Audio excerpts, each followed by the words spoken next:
Awarded Best Play-by-Play in South Carolina by the Associated Press. This is WAGI 105.3 FM. Gaffney, Spartanburg, Greenville. Welcome back to the reservation. It is the first round of the Big 16 high school football playoffs tonight in just a few short minutes. As we go to play-by-play action, let's go over to Fabian Fuentes, the voice of the Indians. It is brought to you, the opening kickoff tonight, by Ronnie Burns Ford and Western Star Trucks on Highway 221 in Chesney. That is where you'll find the new Ranger and F-Series 2000 trucks. Well, thanks so much, Dennis. Once again, good evening, ladies and gentlemen, and welcome into another Friday night of Gaffney Senior High School football action over the airwaves of the Upstate Power Station. It's Gaffney and Lower Richland, first round of the Big 16 state playoffs.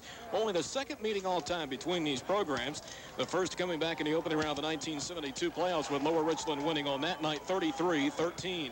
As Ron Owenby mentioned a few moments ago, Gaffney wins the opening toss and will receive the kickoff. This kick will travel right to left across your radio dial. Brandon Peeler and Bradshaw Littlejohn, the deep safeties for Gaffney, awaiting the kickoff. Lance Laurie, a horrendous season as far as the place kicking goes for Lower Richland. That's why you don't see Bradshaw and Brandon taking that far of a deep drop here on the kick return, as the pair standing at our 15-yard line. So the playoff season for Gaffney just seconds away from getting underway. Our referee, Don Newsom, puts the clock in motion, and this one is underway. It's a good effort by Laurie as he drives this one down the field, hits at the 10, squirms to the left sideline. Bradshaw picks up the ball inside the 10-yard line and is tackled back near the 5-yard line. So that kickoff right that time kind of surprised Gaffney, in horrible field position for the Indians to start the opening drive of the game. Well, Mr. All-Around Brandon Jamison had to make the tackle. Well, Jamison, one of the best defensive players. He is one of the 3 players on that Lower Richland team that coaches say would have no trouble competing in Region 2-4A. So Gaffney will scrimmage from its 6-yard line, opening possession of the game. Bradshaw Littlejohn, the quarterback. Brandon Byers and Roger McIntosh are the running backs. We have a staggered eye, the fullback offset to the left. Bradshaw up under center as the offensive line comes, set 2 wides left. Bradshaw gets the snap, play action, running the football to the right, has some room to run. Bradshaw out across the 15, running along the hash marks and tackled up near the 13-yard line. So Littlejohn picks up nearly 8 yards on the first play from scrimmage. Brandon Jamison help in there from Nate Smith on the tackles for Lower Richland. Well, Bradshaw coming into this game, the #1 rusher on this team, active, I should mention. Bradshaw coming in, averaging 7.6 yards a carry on 64 attempts. 494 yards on the season. Second down and a short 3 for Gaffney, working from its 13-yard line. Indians working left to right here in the opening quarter of play at WK Brumbach Stadium at Bob Prevet Field. Bradshaw up under center. 7 gets a snap, turns, hands it to deep back Roger McIntosh, running left, trying to bounce wide to the near side and tripped up near the 14-yard line. Pick up of maybe a yard. 3rd down and 2 coming up. Well, Curtis Isaac making the tackle for the Diamonds. Well, Isaac, 56 on the tackle, is one of 6 Lower Richland players that'll see action on both sides of the football. Not a very deep football team. And as the game wears on, you normally see this Diamonds football team start to wear down. And he's a sophomore, too. Ball possession down for Gaffney. 3rd down for the Indians from their 14. Bradshaw takes out the snap, straight drop, 7 looking to throw. Pass left side, overthrown Brandon Byers, and it's incomplete. Momentary hesitation from our referee, Don Newsom. Thought he might call that one a lateral, but it is an incomplete pass. So 3 plays and a punt here for Gaffney, its opening possession. And Jamison was right there, too, trying to peck it off. Well, that's a good defense for this Lower Richland football team. Rob Heim coming on to punt for Gaffney. Unfortunately, Heim's going to punt this one from our goal line. Heim last week averaged just 32 punts on 5 tries. This is 34th kick of the year, averaging just under 38 yards. Lower Richland trying to get a man off the field, and they do. They had 12. There's a snap to Heim. Here comes the outside rush. Punt away. Racing over to the right side, Bolton makes the catch at the Gaffney 45 and wrapped up down at the 41-yard line. So Bolton returns the punt nearly 5 yards, and great field position for Lower Richland, starting its first drive at the Gaffney 40-yard line. Well, here you'll see the Gaffney defense and see how they are able to control Jamison. Well, Jamison coming into this game, number 8, leads the team in receiving yardage and rushing yardage. The rushing yardage at 440 yards and receiving yardage at 479. Has a combined 13 touchdowns this year, has returned 2 kicks for scores, and has 8 rushing touchdowns. So Lower Richland averages just 247 yards per game. Split back set, 2 wides to the left side. The quarterback, Naylor, up under center, gets the snap, turns, hands it off to the deep back, trying to turn the corner left side, lands Laurie, does so to the 35, puts his head down to the 30, and down to the 28-yard line before he's driven out of bounds as the play picks up 12 yards. Well, he missed 3. Got by 3 tacklers. Well, trying to see here, they're going to say that Laurie's knee was down at the 30, or they give him progress down to the 28. They give him progress down to the 28-yard line, so a pickup of 12 yards and a change move for Laurie. As a senior, averaging just over 5 yards per rushing attempt. That is 43rd carry of the year. So 1st and 10 for the Diamonds. Working from the Gaffney 28-yard line, left side hash mark.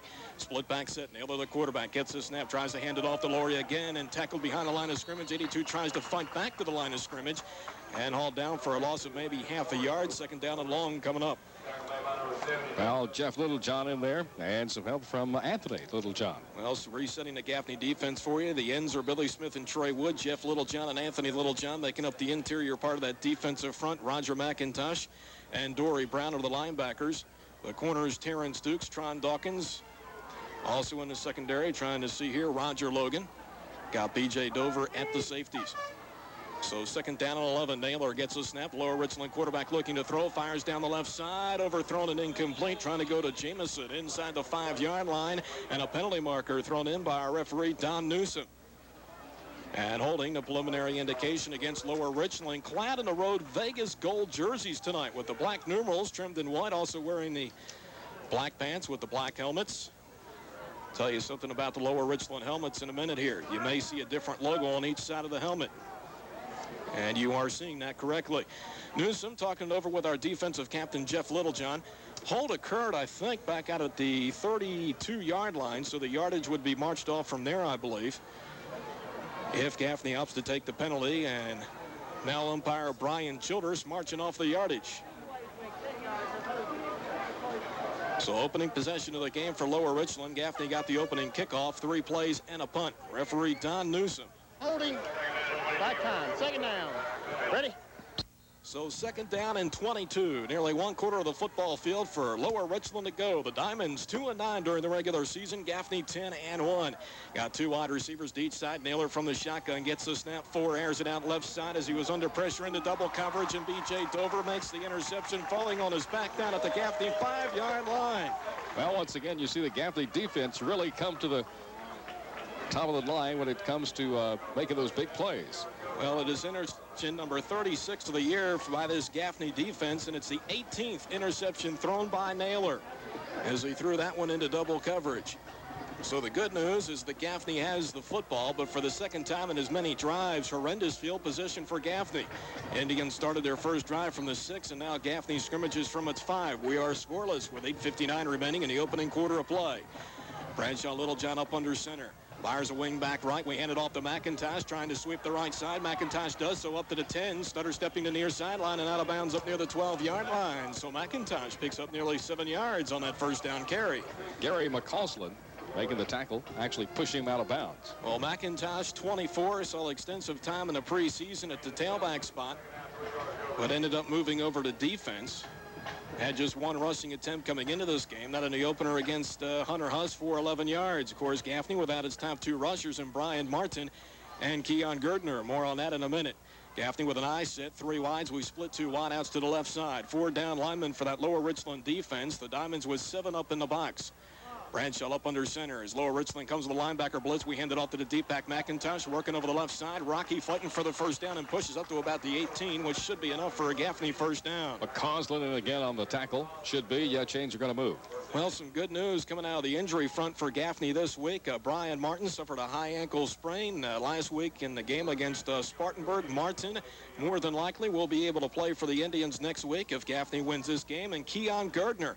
Now, my understanding that Keon has been cleared to begin practice next week, though we may not see him until the semifinals if Gaffney's fortunate to be around at that point. Bradshaw gets the snap. We hand off on the draw play to Roger McIntosh over the left side across the 25 to the 30 to the 35. Tries to split a double team across the 40, and Rocky pushes up to the 45-yard line. Ankle tackle by Wilbur Douglas. McIntosh picks up nearly 27 yards on that carry, and now Gaffney has advanced the football out to its 45-yard line, second possession of the game. What was interesting there, Fabian, is Douglas had already made one tackle, and he just sort of reached up with his right hand and tripped McIntosh up. Well, Douglas is a player. First and 10, Gaffney from its 45-yard line, working from that far side or left hash mark I formation. Bradshaw gets the snap, turns, hands it off to the fullback Byers over right guard for a few yards up to the 48-yard line. Turns number 36. He picks up 3 yards. 2nd and 7 coming up. Nigel Watson in there for the Diamonds. Working beyond the right side of that Gaffney offensive line, and Matt Robertson and Byron Millwood. The Gaffney offense averaging 321 yards per game and nearly 36 points. The Lower Richland defense giving up nearly 260 yards per game and better than 30 points. This is a defense that has been on the field a ton this year because the offense has turned the football over on a frequent basis. Early going here, Gaffney's defense has already come away with 1 pick. So 2nd down and 7, Gaffney from about its 48-yard line. Bradshaw gets the snap, 7 rolling the pocket right, fires it to the near side. Jackie Leach makes the catch at his belt buckle and is tackled down at the Lower Richland 39-yard line. It's good enough for a Gaffney first down as the play picks up 13 yards. Leach was hit almost immediately by Gilberto Kennedy. Well, Jackie last week had 2 receptions for 33 yards against the Vikings. 5th reception of the year, has 1 touchdown catch, that coming in the opener, 3 yards against Hunter Huss. So 1st and 10, Gaffney line of scrimmage. Now the Diamonds 39-yard line, right side hash mark. Lower Richland with 4 down linemen. They've got 7 up there in the box. Laurie, one of the outside linebackers, up to the line of scrimmage. Gaffney now sends Byers as a wing to the left. Bradshaw gets a snap, turns, hands to Roger McIntosh, trying to run the left side, turns the corner to the 35 and tackled down at the 31-yard line, but not before McIntosh picks up a healthy gain of 8 yards on first down. Yeah, good real estate there. Quentin Goodwin. Well, good job blocking that time. We had Brandon Byers, a wing back to the left side. That's the way we ran it. Philip Huffstetler and Adam Gilbert, our tackle and guard, respectively. Huffstetler, 60, graded out the highest of our offensive linemen last week at Spartanburg, graded out at 90%. 2nd down and short for the Indians. Scrimmaging from inside the Diamonds 31-yard line, left side hash mark. Byers and McIntosh in the eye. We've got 3 wides and 2 to the short side, the left side of the formation. Bradshaw gets a snap, turns, hands to McIntosh, running over the right side. He's to the 25 and tackled there. It's another Gaffney first down as McIntosh picks up 6 yards. And he got some good licks on that one. Goodwin in there again on the tackle and a couple more. Keep in mind, Gaffney's starting this drive from its 5-yard line, interchanging some players up there on that defensive front is Lower Richland. Nigel Watson checks back into the football game. Once again, no heights or weights listed on the Lower Richland roster. Michael Champagne, 75, checking out of the game. So 1st and 10, Gaffney working at the Lower Richland 25-yard line. Ball just inside the right side hash mark. Byers and McIntosh in the eye. Bradshaw gets the snap, fakes to the fullback, running option behind the right side. Bradshaw breaks a tackle to the 10 to the 15. Still have another tackle to the 10 to the 5. Touchdown, Gaffney. Bradshaw Littlejohn puts Gaffney on the scoreboard. It's a 25-yard run on the keeper. And the Indians drive 95 yards and get on the scoreboard first. It's Bradshaw's 8th rushing touchdown of the season. Scoring update brought to you by Sagebrush Steakhouse, 1541 Floyd Becker Boulevard in Gaffney. Sagebrush, home of the baby back ribs and the best steaks in town. Down to the Gaffney sideline to call the PAT. Here's Ron Owenby. Bradshaw Littlejohn to hold. Rob Heim to do the kicking. And the snap, the place, it's up, and it is good. So with 5:49 remaining first quarter, the Gaffney Indians 7, the Diamonds of Lower Richland 0. This is Gaffney Indian football. Starting Monday, it's the last one-half price frame sale before Christmas at the Frame Depot in the Bilo Shopping Center, Gaffney. That's right. Take advantage of the half-price frame sale just in time for your holiday giving and choose from over 200 frames in stock. At the Frame Depot, they have a limited number of Christmas prints in stock as low as $14.95 each. Be sure to check out Terry Redland and D. Morgan's $19.99 Christmas prints. And at the Frame Depot, it's time to lay away now for Christmas. Get your orders in. The Frame Depot and the one-half price frame sale starting Monday, 1107 West Floyd Baker Boulevard in the Bilo Shopping Center, Gaffney.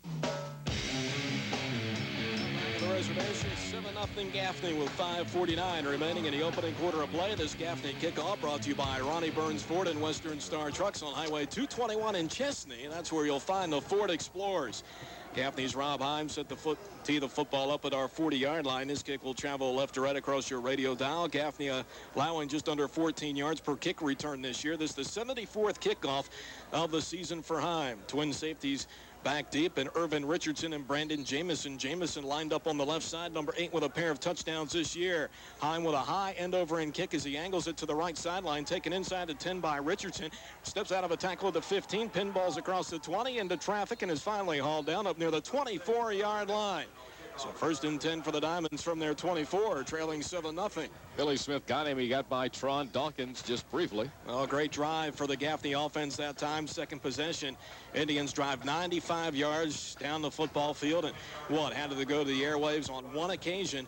And was Bradshaw the 25-yard run, his 8th rushing score of the season. Let's go to Ron. So first and 10 for the Diamonds. They say the line of scrimmage now the 22-yard line. Naylor up under center. They go with that double wingback set, the wing T. Naylor gets the snap, hands it off to the right halfback. Turning left is Jamison. We turn him back in, but he steps out of a tackle, but hauled down near the 24-yard line. Pickup of nearly 2 yards for Richardson. Good work by Roy Dawkins, who just went in there and knocked his feet out from under it. We talked about the Lower Richland helmet logos. You may see one logo on the left side and a different one on the right side. Well, it's true. On the left side of the helmet is the regular star logo for Lower Richland. On the right side, they've got the same logo, but it's filled in on white. And the reason being, that's their 75th anniversary logo that they've got on the right side of the helmet. So second down and 8 for the Diamonds, working from their 24-yard line. Ball just about between the hash marks, same formation. Naylor up under center, gets the snap. They'll hand it off on the reverse, and it's fumbled inside the 20. Now kicked inside the 15. Pile up for the ball at the 11-yard line. Nothing but black jerseys on top of the ball, and Gaffney has possession. No advancement after the fumble recovery, but the Indians will take over inside the Lower Richland 12-yard line. So 2 possessions for the Diamonds and as many turnovers. I think Billy Smith finally got his body on top of it. A lot of black jerseys around there. The ball was kicked around 2 or 3 times, and Lower Richland trying desperately to regain control, and it just didn't happen. Well, that's been the story of the season for this Lower Richland football team. And here, Gaffney up 7-0, takes over at the Diamonds' 11-yard line. Gaffney trying to get into the end zone down to our right. Byers and McIntosh in the eye, 3 wides, 2 to the wider left side. Bradshaw up under the center. Beatty gets the snap, fakes to the fullback, pitch back to McIntosh. It's behind him. Roger tries to pick up the ball back at the 20-yard line. Now falls on top of the ball, so Gaffney maintains possession, but a loss of nearly 11 yards on first down. Yeah, I think they try to make the exchange too quickly. So big break here for Lower Richland. We talked about Gaffney's defense and the ability to force turnovers. That is the 55th forced turnover by this Gaffney defense this year. Last year, at this point of the season, Gaffney had forced 27 turnovers. Second and now 20 for the Tribe. Out at the 22. Bradshaw gets the snap. 7 looking to throw, looking left. Now fires a pass left corner of the end zone, overthrown and incomplete. Brandon Peeler was in that left corner. Jamar Montgomery down at the 5-yard line. 2 wideouts in the same area. So 3rd and 20 coming up here for the Tribe. And you could see Brandon's frustration when the ball went over his head. Well, from here, this would be about a 49-yard field goal attempt if Gaffney gets no yardage on this and Coach Montgomery opts to line up for the field goal. Keep in mind, Rob Heim with a long of 42 yards this year, that against Greenwood.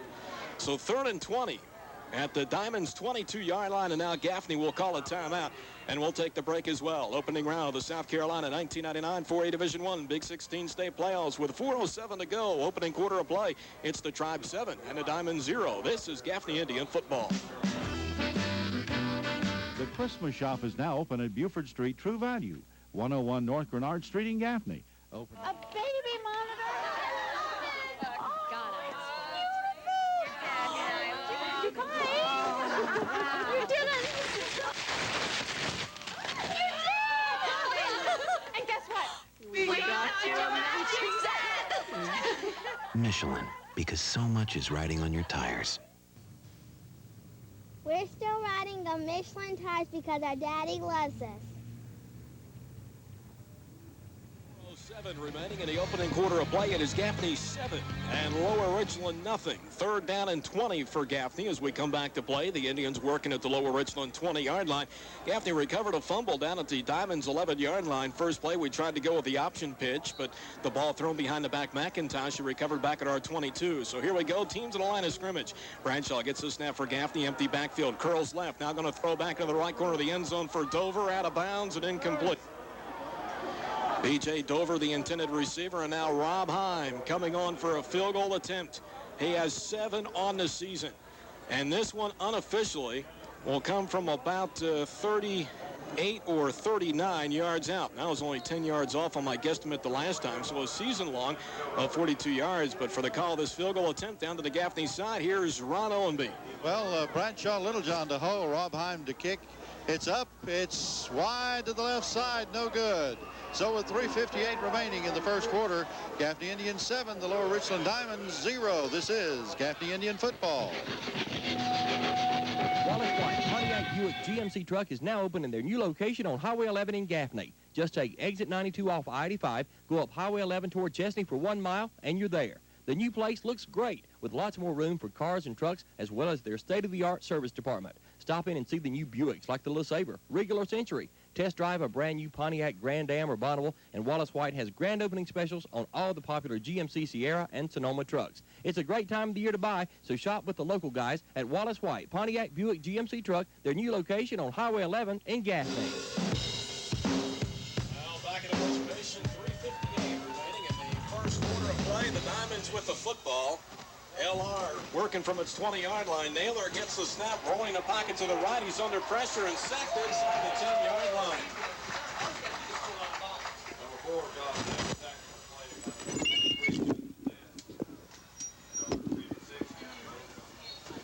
So Ness going to get the sack for Gaffney.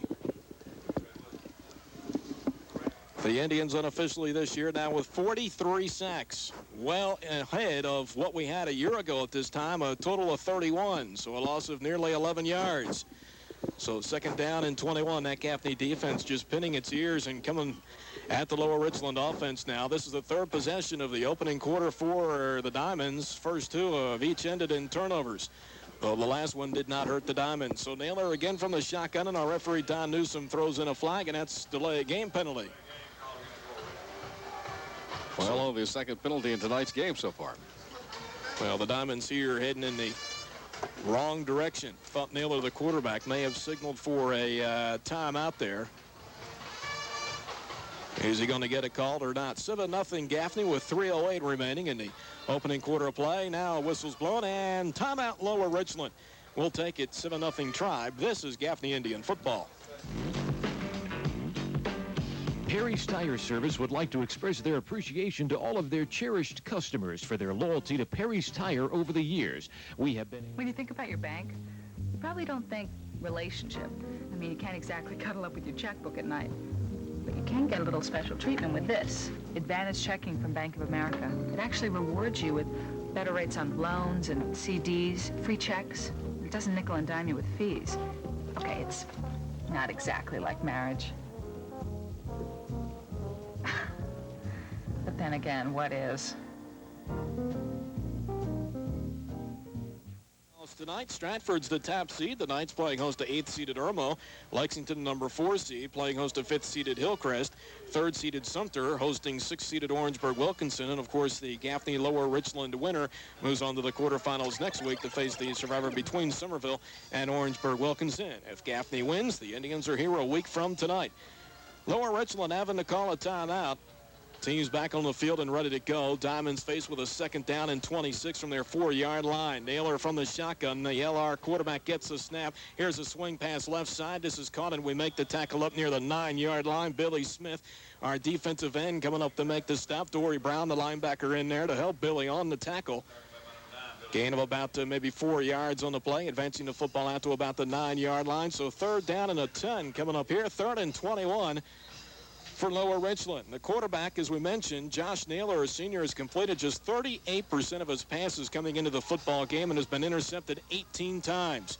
Yard line to make for the Diamonds to keep the drive alive is a 30-yard line. 2 wides each side. Naylor gets the snap. Pitch back right side. We are able to string out the ball carrier. Nothing doing there, and we haul him down for a loss of 1, maybe even 2 yards back near the 7-yard line. And Lower Richland will have to punt from its end zone. Yeah, good work there, Fabian. That came from Gaffney's Justin Ness. And as Coach Montgomery said we'd see this week, twin safeties going back deep to field this punt. Brandon Peeler and Jamar Montgomery. Jamar over on the right side wearing jersey number 11.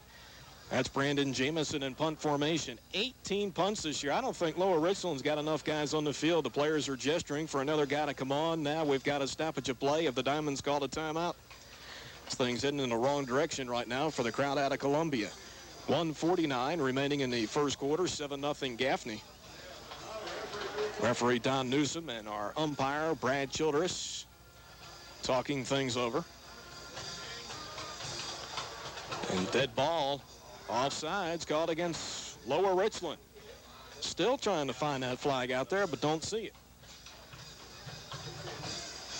So officially now for the Diamonds, call it 4th down, 26 or 27 yards.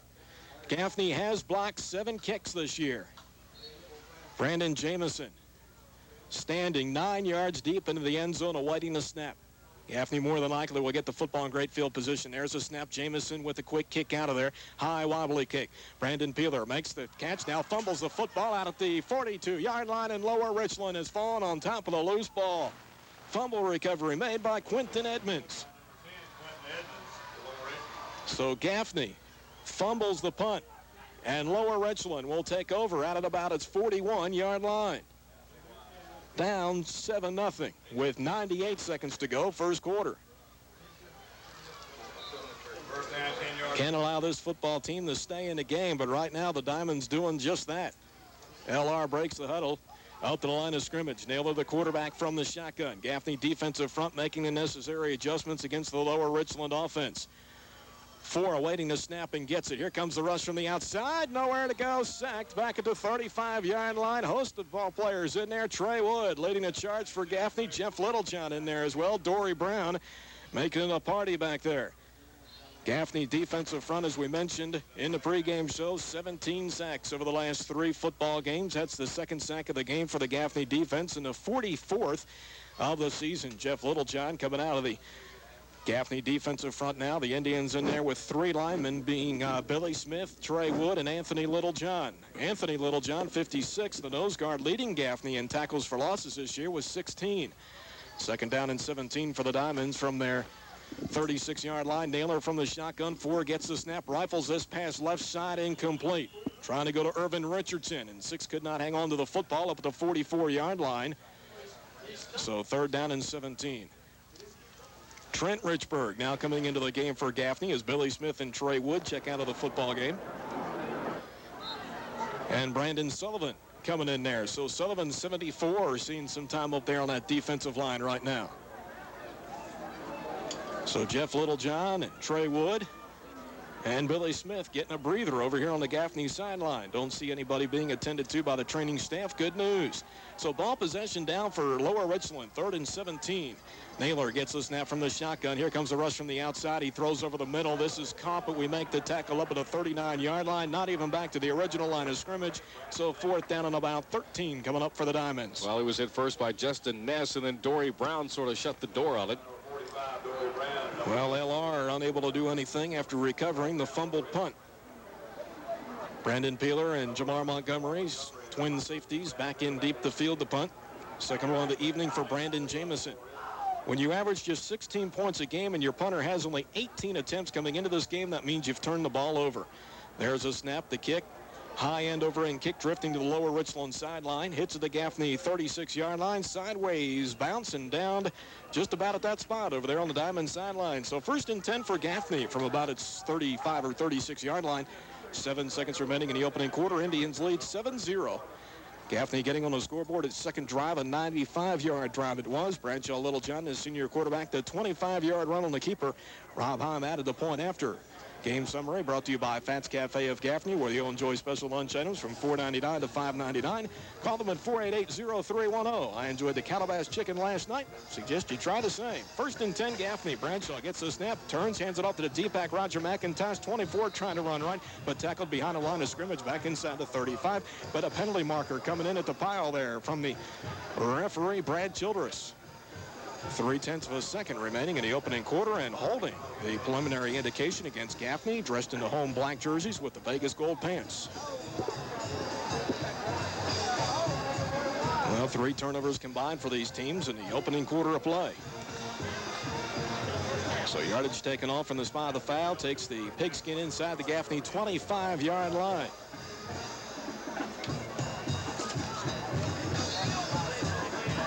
And the play clock is now put in motion, and the game clock as well, and that's it. The opening quarter of play in the books here at the Reservation. 12 minutes of action completed. First round, Big 16 playoff game going to the second. Well, maybe not so sure. Here's Don Newsom, our referee. Wanting, I think, some time put back on the quarter clock. Lower Richland defense headed off the field, but then it was showing 0.3 of a second. There it is, back up there. Yeah. Of course, we do have the official electric clock operator here in the booth tonight. Johnny Miller has been booted. The only thing Johnny gets to do tonight is keep up with the essentials on the scoreboard. Electric clock operator is Carl Drake. Bradshaw gets the snap for the Tribe, hands it off to McIntosh on the draw. Working left, cuts back against the grain across the 35, 24, pushes across the 35 and up to the 37-yard line. Gaffney picks up 12 yards. And that is where he is dropped, Fabian, by Gary McCausland. And that 12-yard run by McIntosh, the final play of the opening quarter. So 12 minutes of play in the books here at the Reservation. It's Gaffney 7 and Lower Richland 0. This is Gaffney Indian football. Consumer Digest has recently reported that the Bryant 90i gas furnace is a best buy. Call Johnny Childress for more information on this unit, along with their other top-selling products. At First Piedmont Federal, we believe in you having fun. To me, this is fun. To them, I'm worth a loan. And we believe in helping you get ahead. They pre-approved my loan before I started shopping. With a quick response, usually within a day. We've gotten our loans from them for years. They know us and can tailor a payment plan that fits our needs. First Piedmont Federal, where our prime interest is you. It's Somerville and OW locked up 0-0 in the Spartanburg-Wando game. At the end of the first quarter, it's Spartanburg 14 and Wando 0. From the heart of the upstate, you're listening to Gaffney Indian Football on WAGI 105.3 FM. Well, back at the Reservation as we begin the second quarter of play. Gaffney 1st and 10 from its 37. Bradshaw gets the snap, rolls the pocket right. 7 looking down. Fires over the top of the defense, going for Jackie Leach, but well overthrown and incomplete. So some scores that Ernie mentioned a few moments ago.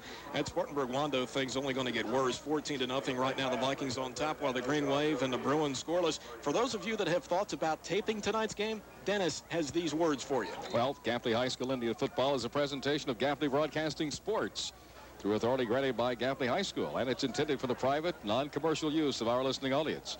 Any rebroadcast, retransmission, or the use of other descriptions of this game without the express written consent of Gaffney Broadcasting Incorporated is prohibited.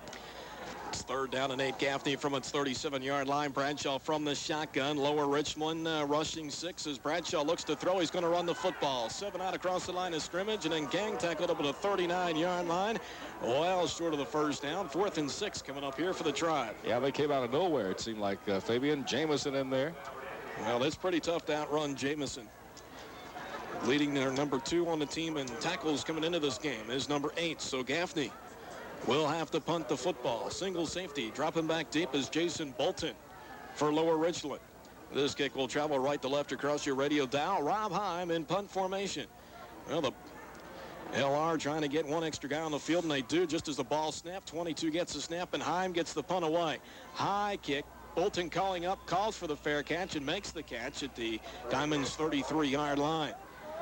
So that is where Lower Richland will scrimmage, trailing 7-0 with 51 seconds played here in the second quarter.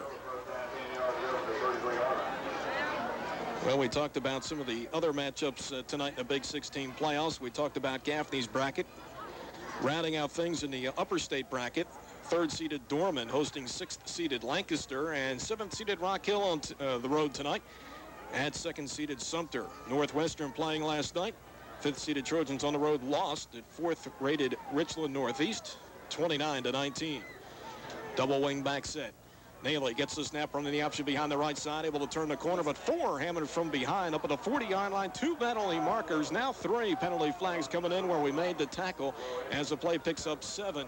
But perhaps a face mask coming up here against Gaffney, and that is the call. Well, they're going to call that, and it looked like Dory was on his shoulders. Well, Dory getting up there high that time, and 45 gets flagged for the penalty. Dory, number 2 in tackle points coming into this game with 370, trailing Roger McIntosh with 395. So 15 yards tacked on to the end of the run by Naylor. Advances the football into Gaffney territory down to the Indians' 46-yard line. Ball spotted near side of right hash mark. Naylor up under center with a double wing set. Gets the snap. Going with the pitch back to the left side. Brandon Jamison got him hemmed in back in lower Richland territory, and he's tackled back at about the 45-yard line, and another penalty flag coming in the air. Tackle was made. John Dawkins in there trying to make the tackle. Clip is the call against lower Richland. If the play stands, a loss of just over 9 yards. The clip itself occurred back at the lower Richland 48-yard line. Defensive captain Jeff Littlejohn talking things over with the officiating crew. That drives a coach crazy. I mean, they don't like you to clip anytime, but at least gain some yardage if you're going to do that. And we're going to decline this penalty, I believe, yes. So we'll take the result of the play, which is a loss of about 9.5 yards. So second down and long coming up here. Now defensive coordinator Mike Biddick's out on the field saying, no, guys, we want to take that penalty. So some confusion here. As Coach Biddick takes off the headset here on the Gaffney sideline, walking out there on the field. Now Don Newsom, the referee, continues to talk with Jeff Littlejohn. And we've got to stick with what we just decided to do. So we had brought Anthony Littlejohn, defensive lineman, back into the game, and 56 will check back out. Gaffney stays in there with 3 down linemen. Naylor gets the snap, short drop, fires right side on the slant, deflected in the secondary and incomplete. Well, been Roy Dawkins, I think, 26, Dennis, that got his hand on the football. Yeah, Roy dropping back in coverage. So a ball possession down, 3rd and 20 here for Lower Richland. I'll tell you what, Lower Richland has not only had some third downs tonight, but their average yards to go on 3rd down has to be something like what it is now, 3rd and 20. For the Diamonds to keep the drive alive, must advance the football inside the Gaffney 35-yard line. Going the wing to each side. Wing back in motion to the left. Naylor hands it off to the right halfback. Trying to turn the corner left side. Brandon Jamison does. Running along the lower Richland sideline into Gaffney territory and driven out of bounds at a 41-yard line. Yeah, Dory Brown and Jeff Littlejohn over there on the far sideline. Well, short of the first down by about 5 yards. So 4th down. Coming up for Lower Richland, 2-9 during the regular season, with wins over Lancaster 36-16 and Crestwood 32-18. Both of those victories were at home. Gaffney going 10-2 during the regular season, outscoring the opposition by a combined 393-147. So Gaffney has now put 400 points up on the scoreboard this year, surpassing the total of a year ago. Well, Lower Richland up to the line of scrimmage. Diamonds here going to go for it or come with a hard play count and try and draw Gaffney off sides. Nope, Naylor gets the snap. Play action. 4 looking to throw. Going to fire this one over the middle. This is caught, and we make the tackle to the 31-yard line, but it is a first down. Irvin Richardson hauls in the reception, and the chains move for Lower Richland. And he's hit immediately by Gaffney's B.J. Dover. Well, Naylor that time tucked the football away. Short roll to the right side, a curl, if you will, then threw over the middle and got the ball into Richardson, who made a nice catch. So the Diamonds down 7-0, have the football at the Indians' 30-yard line. 10-10 remaining in the second quarter of play. Victor Hugie, a wide receiver to the left side. He's normally a fullback. Once again, a wing back to each side. Naylor gets the snap, going to hand it off to the fullback, Laurie, working over left guard and tackled down at the Gaffney 25. For a pickup of 5 goes Lance Laurie. Stopped by Billy Smith. Got one of those awkward running back numbers, if you will, wearing jersey number 82. But Laurie able to drive the football down to the Gaffney 25-yard line. Gaffney defense coming into this game giving up just over 217 yards per game. Roger McIntosh back in the game with the linebacker for Gaffney as Justin Ness exits. 2nd and 5, Gaffney blitzes. They hand it off to Laurie again, throw a hole over the right side to the 20, breaks a tackle, and now push the pile down to the Gaffney 15. It's a first down as that play covers 10 yards. Dory Brown and also Roy Dawkins in there. So Lower Richland has found something here on this drive, and the Diamonds on the move. Lower Richland averaging 16 points per game, having been outscored 307-176 during the course of the regular season. Diamonds averaging 247 yards per game. Now, keep in mind, The Bears, or the Diamonds at one point, faced a 3rd and 20 on this drive. Now with a fresh set of downs at the Gaffney 15. Naylor up under center, a wing to each side, gets the snap, run the option behind the left side. 4, turns the corner with the football down to the 11 before he's tackled, but a penalty flag comes in back near the line of scrimmage. Wrapped up by Anthony Littlejohn. And holding, the preliminary indication against Lower Richland is too indicative of the Diamond season. They'll come up with the big plays, but then kill themselves with either turnovers or untimely penalties. And we've seen just about all that here in the opening half of this game. Well, we have. We just got a real good sampling. Well, Lower Richland with 2 turnovers, but boy, that second one, Gaffney not able to take advantage after recovering a fumble at the 11-yard line. Gaffney ended up missing. It was a 38-yard field goal attempt wide to the left. So 1st and 20 for the Diamonds from out at the Gaffney 25-yard line. Ball spotted near side right hash mark. Wings, Richardson to the left and Jamison to the right. Laurie, the fullback. Play action, Naylor under pressure, has the roll of the pocket to the far side, throws down the field. Nice reception made at the Gaffney 12, and we make an ankle tackle there as the play picks up 13 yards. Call it 2nd down and 7 unofficially for the Diamonds. Yeah, Jamison on the reception, and also Tron Dawkins. Jamison for the tackle, yeah. Coming into this game, averaging 19 yards per reception, tied for the team lead with 3 touchdown grabs. So 2nd down and 7. Lower Richland on the move here. Just under 8.5 minutes remaining in the opening half of play. Ball spotted left hash mark. Hugie, wide receiver to the left. Bolton out to the right. Jamison a wing right. Richardson to the left. Laurie is the back behind Naylor. Josh, the senior, up under center. Movement on both sides of the football prior to the snap and a penalty flag. Now 2 come in. Well, did the offense move first, or was the defense in the neutral zone? Well, we'll wait for the indication. That was Anthony Littlejohn that actually came off for Gaffney. And encroachment, the call against the Indians. And the thing here, depending on it, let's see if that's enough to give the Diamonds a 1st down. Nope, they put the down marker down across the way. It appears that Diamonds about a yard shy of the 1st down, so 2nd down at less than a yard from inside the Gaffney, 6-yard line. Lower Richland trying to get the equalizing score into the end zone down to our right here at the reservation. Same formation. Laurie gets the snap, hands it off to the deep back, trying to run right side. Goes Laurie, and he's in for the touchdown. This from 5 yards out. And Lower Richland is an extra point away from tying up this football game. Scoring update brought to you by Sagebrush Steakhouse, 1541 Floyd Becker Boulevard in Gaffney. Sagebrush, some of the baby back ribs and the best steaks in town. And because of the weak kicking game this year, the Diamonds are going to go for the 2-point conversion. And a successful one here, and Lower Richland takes the lead in this game. Got 3 backs in the backfield. There's a snap. They hand it off to the left halfback. Hit at the 2. Keeps his legs churning towards the goal line. They stack him up. Does he get across the goal line? No whistles blown yet. Now they do, and the 2-point conversion is no good.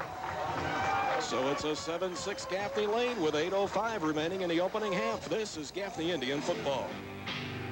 The gigantic $1 million furniture sell-off is in full swing at Brown Furniture Company in downtown Gaffney. Hurry in this weekend and save hundreds, maybe even thousands of dollars on brand-name furniture, appliances, bedding, and electronics. It's the biggest sale in their 70-year history. Nothing is being held back. Plus, you can buy with no money down with approved credit. Bring your truck or trailer and save lots of money this weekend and have your home looking gorgeous for the holidays. All from the furniture store that offers you more. That's Brown Furniture Company, 113 East Frederick Street, downtown Gaffney. Well, Lower Richland is on the scoreboard. It was Lance Laurie, a 5-yard run on 2nd and 1. But the 2-point conversion, no good, as they gave it to Laurie again, trying to run through the right side of that offensive line, but stacked up shy of the goal line. So it's 7-6 Gaffney, 8:05 remaining in the opening half of play. This Diamonds kickoff brought to you by Ronnie Burns Ford and Western Star Trucks on Highway 221 in Chesney. That's where you'll find the Ford Crown Victorias. Laurie teeing the ball up at his 40-yard line, right between the hash marks. Got a good effort into the first one. But once again, as we mentioned, the Diamonds have struggled brutally in this area this year. Bradshaw Littlejohn and Brandon Peeler back deep for Gaffney. Bradshaw lined up on the near or left side. And 82 approaches the football straight on, and a bounce down the field. Stays on the ground, picked up by Dory Brown at our 30. Dory trying to step out of several tackles, but finally brought down in the vicinity of the 29 of the 28-yard line. Finally brought down by Irvin Richardson of the Diamonds. Well, those are the hardest kinds of kickoffs to try to field, the ones that just squib on the turf. So Dory Brown going to get credited with a kick return there that he doesn't want to. So Gaffney leading 7-6, starts from its 29. Peeler and Thompson, wide receivers to the right side, held out of the starting lineup tonight. Jackie Leach out to the left. I formation, Byers and McIntosh. Bradshaw up under center, gets the snap, turns, hands it off to the fullback. Byers working left across the 30 and up to the 31-yard line. So a minimal gain of about 2 yards for Brandon. And the tackles made there by Gary McCausland and also Laurie. Byers coming into this game, 31 rushes for 138 yards, 5 carries against Spartanburg last week for 47 yards, but this offense absolutely crippled when Brian Martin went out of the game with that high ankle sprain with about 4 minutes left in the third quarter. Gaffney could do nothing offensively after that, and the defense was on the field forever because of that. So 2nd down and 8, Gaffney from its 31-yard line, coming with a linebacker blitz as Bradshaw gets a snap. Pass left side, going for Jackie Leach. He wins the jump ball, makes the catch up at our 48-yard line, and is tackled there. Yeah, the jump ball was with Wilbert Douglas. Play picks up 17 yards. So that's just an athletic play right there by Jackie Leach, who went up to catch the football and using all 6'2" of his frame and then some. So 1st down for the Indians, leading 7-6. Thompson and Peeler. Wide receivers to the right side, Leach out to the left side. Lower Richland with 4 down linemen up there on that defense. They've got 7 in the box. Bradshaw hands it off to the deep back McIntosh. Hurdles across a player in the backfield, out across the 50. Hit down at the Lower Richland 48-yard line. Some wanting a late hit call, but no penalty flag thrown in, but it's a pickup of at least 4 yards. I think what they saw, Fabian, I'm not sure if you saw it, but Irvin Richardson, number 6, for the Diamonds, actually his foot was up, and it looked as if he was trying to cleat the helmet of Bradshaw. And that's what the fans below us were hollering about. Wow. Well, now, whether or not it was intentional, I don't know. Yeah. Brandon Byers wide out to the right side to give us trips as Bradshaw gets the snap. Curling the pocket right, 7 looking. Right-hander bullets a pass down the right sideline and incomplete. Trying to go to Tron Thompson, but the DB got the inside coverage on 12 that time and able to deflect the football. Broken up by Norris Robinson. Well, 3rd down and 6 for the Tribe. Line of scrimmage, the Lower Richland 48-yard line.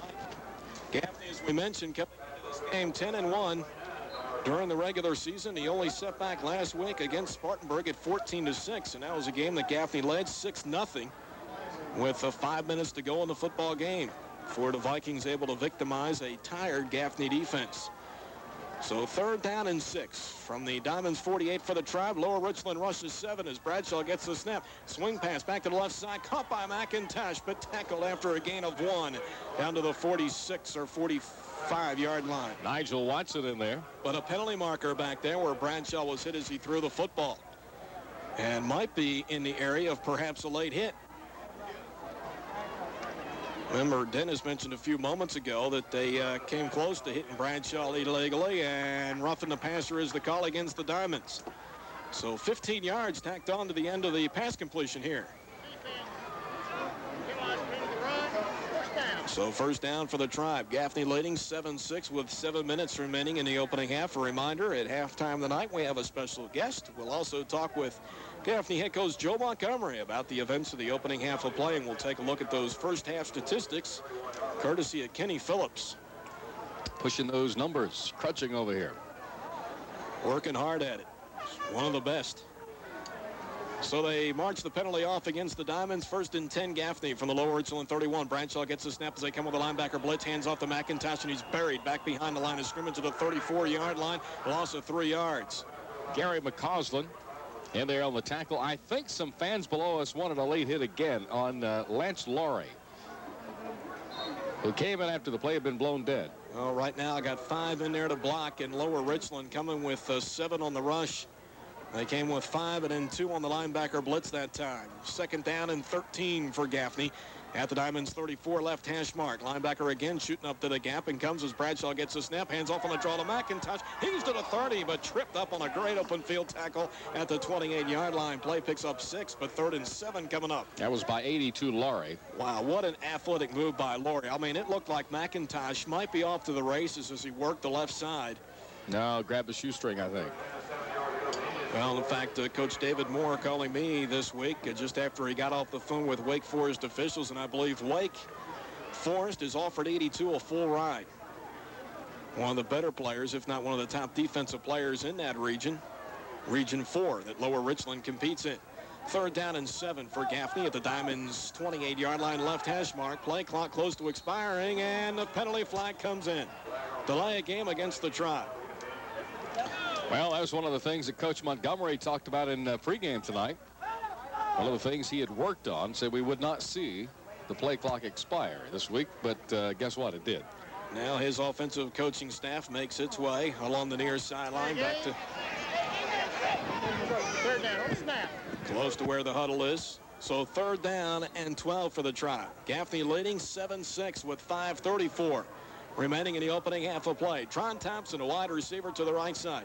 Gaffney with a 2 tight end package. Now we fan out. Peeler a wide out to the right side. Now we send 2 to the left side. Bradshaw in the shotgun with a back McIntosh to his right. 7 awaits the snap and gets it as Lower Richland rushes the down 4. Bradshaw in trouble. Breaks out of a tackle, still on his feet. The right-hander looking still on his feet. Now going to roll the pocket back to the left. He's on the left hash mark. Bradshaw fires the ball down the field. Jackie Leach makes the catch on his knees down at the Lower Richland 8-yard line. What a play that was by Bradshaw as he just continued to buy time.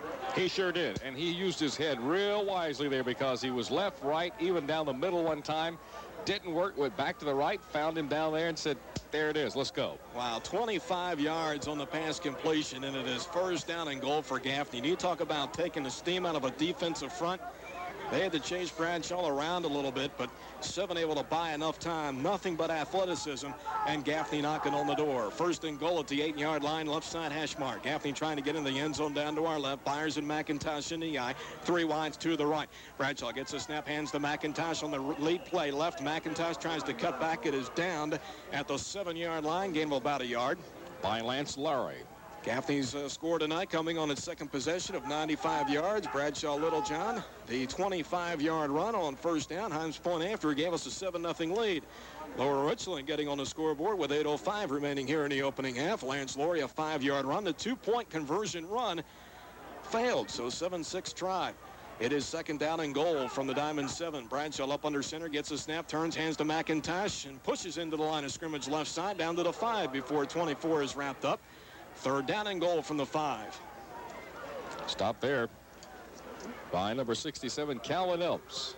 So the Gaffney offense here trying to work the football into the end zone down to our left. Gaffney on the season with 49 offensive touchdowns, 32 of those coming on the ground. Now Peeler and Thompson wide outs to the right side. Jackie Leach out to the left. Offset eye to the left. Bradshaw up under center. 7 gets the snap, play action. Rolling the pocket to the right side. Right-hander has the arm cocked, going to run with the football. Puts his head down, drives across the goal line. Touchdown, Gaffney. Bradshaw Littlejohn with his 2nd rushing score of the night and his 9th of the season. And the Indians unofficially drive 71 yards and extend their lead to 13-6 over the Diamonds with 3:34 remaining in the opening half. Scoring update brought to you by Sagebrush Steakhouse, 1541 Floyd Baker Boulevard in Gaffney. Sagebrush, home of the baby back ribs and the best steaks in town. To the Gaffney sideline, and to call the point after, here's Ron. Bradshaw Littlejohn to hold. Rob Heim to kick. The snap, the place, the kick. It's up. It's good. With 3 minutes and 34 seconds remaining in the 1st half. Gaffney Indians 14, the Diamonds from Lower Richland 6. This is Gaffney Indian football. Baskin-Robbins says, blast them away, Indians. Just like the Indians, you too can enjoy a blast. A cappuccino, mocha, or chocolate blast. Made with your choice of ice cream and topping. Treat yourself to one of the smoothies made with truly free yogurt and fresh fruits. If you really want to indulge yourself, try our 2-scoop sundae or banana split. Baskin-Robbins is the world's largest chain of ice cream specialty shops, and 2 of them are located right here in Gaffney on Baker Boulevard and Nancy Creek Road. For your birthday, football, or specialty ice cream cake orders, call 487-3131. Well, back at the reservation. 3:34 remaining in the opening half of play. Great to have you in our listening audience tonight, whether you're here at the reservation or just listening back at home or driving around. Great to have you in tonight. First round of the 1999 South Carolina 4A Division I Big 16 state playoffs. The Indians leading this thing 14-6. Could I offer you a brownie? No, thank you. No, thank you. But you've been wearing out those brownies here. Well, I missed supper tonight. That's compliments of Cynthia James, Mrs. Bill James, who sent those up to the press box tonight. Thank you very much. Gaffney kickoff brought to you by Ronnie Burns Ford and Western Star Trucks, Highway 221 in Chesney. Rob Heim, foot to leather, high and deep, end over end kick, taking left side inside the 5, out across the 10 to the 15 to the 20, left side across the 25 to the 30, still on his feet across the 35, and tackled up near the 37-yard line. About a 32-yard return on the kickoff that time for Lower Richland. Gaffney is a team giving up less than 14 yards per return this year. Brad Studevants on the tackle. Well, let's see. Ron Owenby down on the Gaffney sideline. I guess unlike a week ago at this time there, Ron, the Indians right now injury-free. See you standing by Brian Martin, who's out of the game with that high ankle sprain, but in uniform. Right, he's dressed out. Talked to him. He says he's feeling pretty good, but he's not planning on playing tonight. He's waiting for next week. Well, from the shotgun, left side, caught at the line of scrimmage, across the 40, up to the 45, and out of bounds up near the 47-yard line goes Irvin Richardson. As that play picks up nearly 9 yards, the completion from Naylor to Richardson. Punched out by Gaffney's Roger Logan. Yeah, you won't see Brian Martin tonight unless we absolutely get into a pinch. Anthony Littlejohn and Darrell Richburg coming out of the ball game, bringing in some extra DBs. Now one of those is Brad Studevants. Naylor gets a snap, quick pass left on the slant, caught at the 50-yard line into traffic, and a tackle made down at the Gaffney 45-yard line. So once again, the Diamonds in Gaffney territory. 1st and 10 with 3:15 to go in the opening half. Tackle made there by Gaffney's Dory Brown. Brad Studevants, I believe he too, like Brian, had a high ankle sprain on that left ankle, but number 2 back in the lineup this week. Naylor from the shotgun. He's got 4 wide strips right. Quick snap. Naylor swing pass right side. Caught behind the line of scrimmage by Hugie, and we wrap up 33 back at about the 47-yard line. A loss of about 2 yards. Credit Roy Dawkins on that one. Yeah, 33 made the reception, and Roy sniffed that one out. Came up and made the tackle. Dawkins, the 5'10 senior, one of the few on this Gaffney defense, being a senior. 6 interceptions coming into this game, tied for 2nd on the team. Of course, Roger Logan, our corner, with a single-season record 11. Naylor gets a snap from the shotgun again, tries to throw over the middle, and is incomplete, trying to go to Hugie, 33. He talks to the official about a pass interference call, and he wins it as the marker comes in. Hugie saying he was tied up as he tried to go on a slant left that time. That's what the play was designed for, but 33 saying he was held. No, it's an ineligible lineman downfield. Now 33 is fit to be tied. Got his hands on hips. I thought he had won that one. Not only did the referee say, I think he thought he won too. Yeah, not only did the referee say you're not going to win that argument, but you got one of your linemen down the field. Yeah, thanks for bringing that to my attention. Yeah, 14-6 is the Gaffney lead with 2:43 remaining in the opening half of play. I think this one's been a better game than what we saw last year in the opening round against Wando. That was a game which combined 7 possessions at one point. The teams had turned the ball over 6 times. Ineligible receiver downfield on the offense. Well, Don Newsom getting a workout here in the first half of this football game. He'll be hitting the Gatorade bucket hard at halftime. 2nd down and 18 for Lower Richland from its 48. Naylor gets a snap from the gun again. Here's a pass left side, caught by Richardson at the line of scrimmage. Heads up the field to the 50 into Gaffney territory at the 46. Driven down along that Lower Richland sideline. About back to the original line of scrimmage, 3rd and 11. Tron Dawkins making the tackle.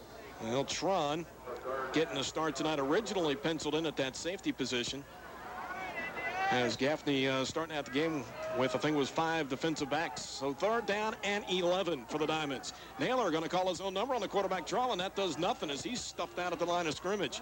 Lined up in the shotgun and tried to go on the draw play, but the Gaffney defense sniffed it out. Even with Jeff Littlejohn, Trey Wood, and Billy Smith, 3 of our starting defensive linemen out. Yeah, Justin Ness in there, Dory Brown, and Anthony Littlejohn. So now the big guys come back out onto the field. 4th down and 11 for Lower Richland, working from its 46-yard line, left hash mark. Anthony Littlejohn out of the game. Terrence Dukes, a DB, back in there. Brad Studevants, Roger Logan, B.J. Dover. The secondary for Gaffney, Ness and Brown, the linebackers for the Tribe. Tron Dawkins also a DB in there as well. 4 down linemen for the Tribe, and we've got 7 up there in the box. Double wing back set. Naylor gets the snap, looks to throw, trying to run the football. Now throws over the middle. This is caught, and a tackle made after the first down at the Gaffney 29-yard line. Reception again made by Richardson. And the tackle there by Gaffney's B.J. Dover. The sticks move. And now the Diamonds will take a timeout. Lower Richland on the move. 1st and 10 down to the Gaffney 29. It's 14-6 Indians with 1:29 remaining in the opening half. This is Gaffney Indian football. Your sports connection is Sageport.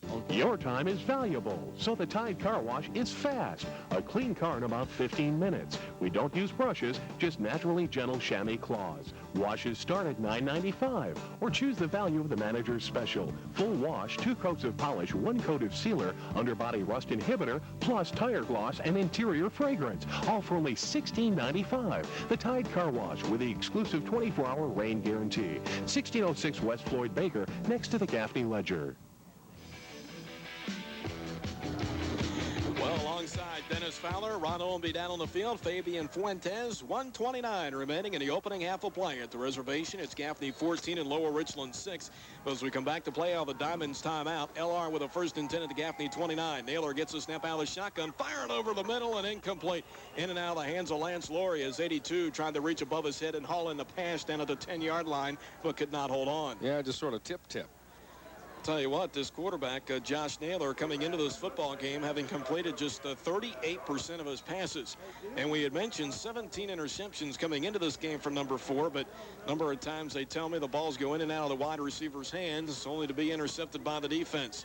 Billy Smith, Jeff Littlejohn, and Trey Wood. The defensive line for Gaffney as we go with 3 linemen. Naylor from the gun for the first time tonight. He has a back to each side in his formation and hands it off on a draw play. Hugie trying to turn the corner left and does so to the 25 as penalty markers come down. 33 down to the 20 and down to the 18-yard line. If the play stands, it's a 1st down for Lower Richland. But this one thrown in the area where there's holding.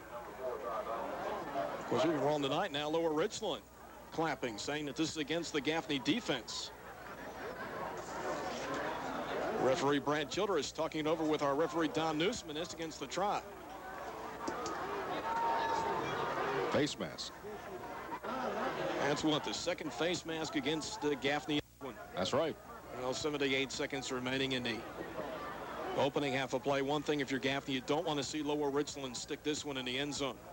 Anthony Littlejohn back into the game for Gaffney, and Jeff Littlejohn checking out. Jeff, our week defensively last week. 2 sacks, 3 tackles for loss, and topped this in tackle points with 48. But he comes out of the ball game now for a respite. So Lower Richland with a 1st down here.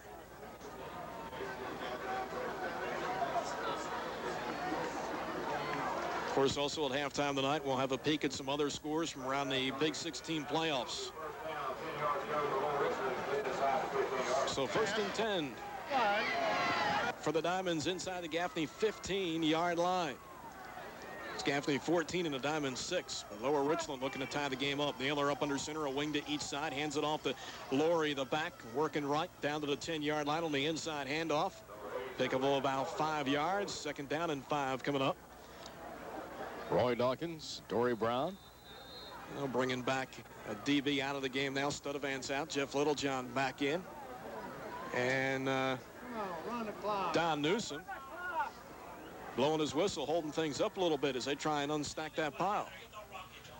65 seconds remaining in the opening half of play.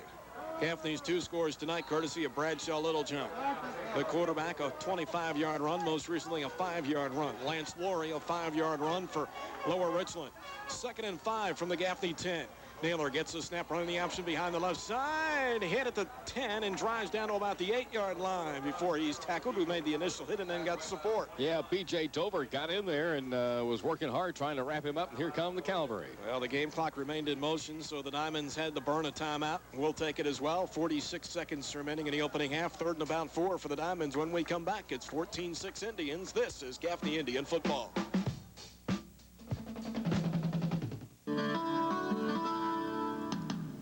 Money fast. BF Motor Credit offers small loans starting at $300. Fast friendly service is guaranteed within 30 minutes. No appointments are needed. BF Motor Credit, located at 421 North Limestone Street, downtown Gaffney.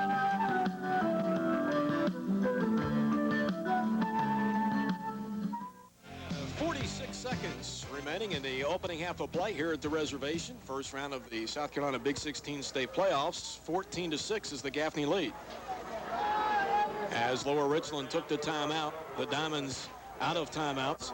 3rd down and 4 for the Diamonds at the Gaffney 9-yard line, trying to work into the end zone down to our right. Wing back each side, wing T formation. Naylor gets a snap, play action, looking to throw. 4 is under pressure, back across the 15, floats a pass inside the 5, left sideline, deflected out of bounds and incomplete. Yeah, good work there by Gaffney defender Roger Logan. Roger Logan at times slipped in front of the intended receiver and deflected the ball out of bounds. Logan, as we mentioned, with a single season record, 11 interceptions. Gaffney's defense now with 14 picks over the last 4+ games. We had one on Lower Richland's first possession tonight, B.J. Dover, down at the Gaffney 5-yard line. So 4th down and 4, Diamonds from inside the Gaffney 10-yard line. Huge momentum play here. Gaffney leads by 8 late in the opening half. Naylor from the gun has a back to each side, 2 wideouts right. Naylor gets a snap, rush, steps up in the pocket, floats a pass in the end zone, incomplete. Incomplete, and the Gaffney offense will take over on downs. Irvin Richardson, the intended receiver, inside the 5-yard line. So with 35.9 seconds remaining in the opening half, the Gaffney offense takes over. Lower Richland unable to convert on the 4th and 4 from the Gaffney 9-yard line. Indians with a tight formation, so this means we take a snap from center, go to a knee. Lower Richland with no timeouts remaining. Bradshaw takes the snap and goes to the right knee. I have to wait and see here whether or not Gaffney has to run another play. Game clock down to 27 seconds. 25-second play clock is yet to be put in motion and is now with 24 seconds remaining on that game clock, if I'm right. So I don't believe the Indians have to run another play here in the opening half, and they do not. So 14-6 will be our halftime score. Gaffney, as some of the offensive players making their way over to the near side, but the coaching staff for Gaffney remaining on the sideline. Kind of a series of events here as the clock goes to 2-1, and that's it. Opening half of play in the books. 14-6 Gaffney. Down to the sideline now, Ron Owenby with Gaffney coach Joe Montgomery. Thank you, Coach. Your thoughts on the first half here? I thought, we played good. We had 2 long drives, but Ron, they're doing a pretty good job offensively against us, running the ball when we're playing pass and throwing it when we're trying to play run. Some adjustments at halftime, maybe? Well, that's going to get Buford Street True Value and Home Medical Equipment is open and ready to serve you.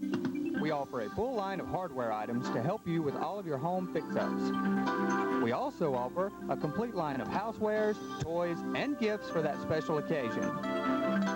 So come see us today at the new, bigger and better Buford Street True Value, 101 North Grenard Street, Gaffney.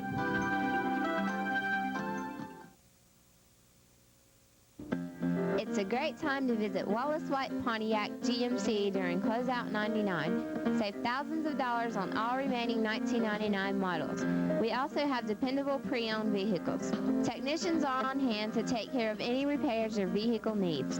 Take advantage of 0% financing on select models. To better serve you, we are relocating to 730 Chesney Highway in Gaffney. Come see us and talk to one of our friendly salespeople today.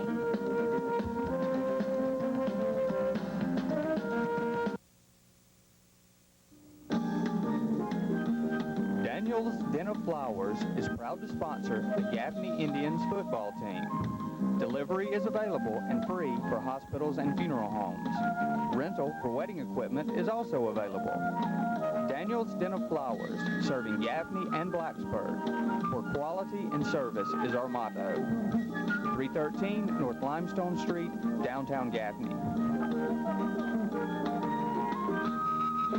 The Peachtree Marketplace, Gaffney. Awarded Best Play-by-Play in South Carolina by the Associated Press. This is WAGI 105.3 FM, Gaffney, Spartanburg, Greenville.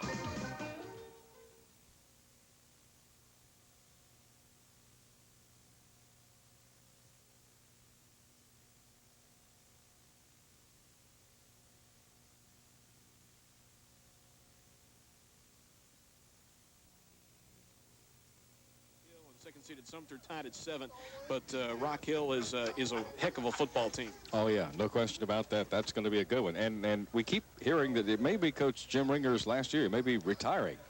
I hope he's not going to end up like McKissick down at Somerville. Maybe one more year. Goodness. Maybe just one more. Maybe just one more state championship. After we win the next one, then we'll retire. I don't know. We'll see what happens. But right here, this is a nice game going on because the Indians lead it 14-6. And, of course, we're back in action in just a moment.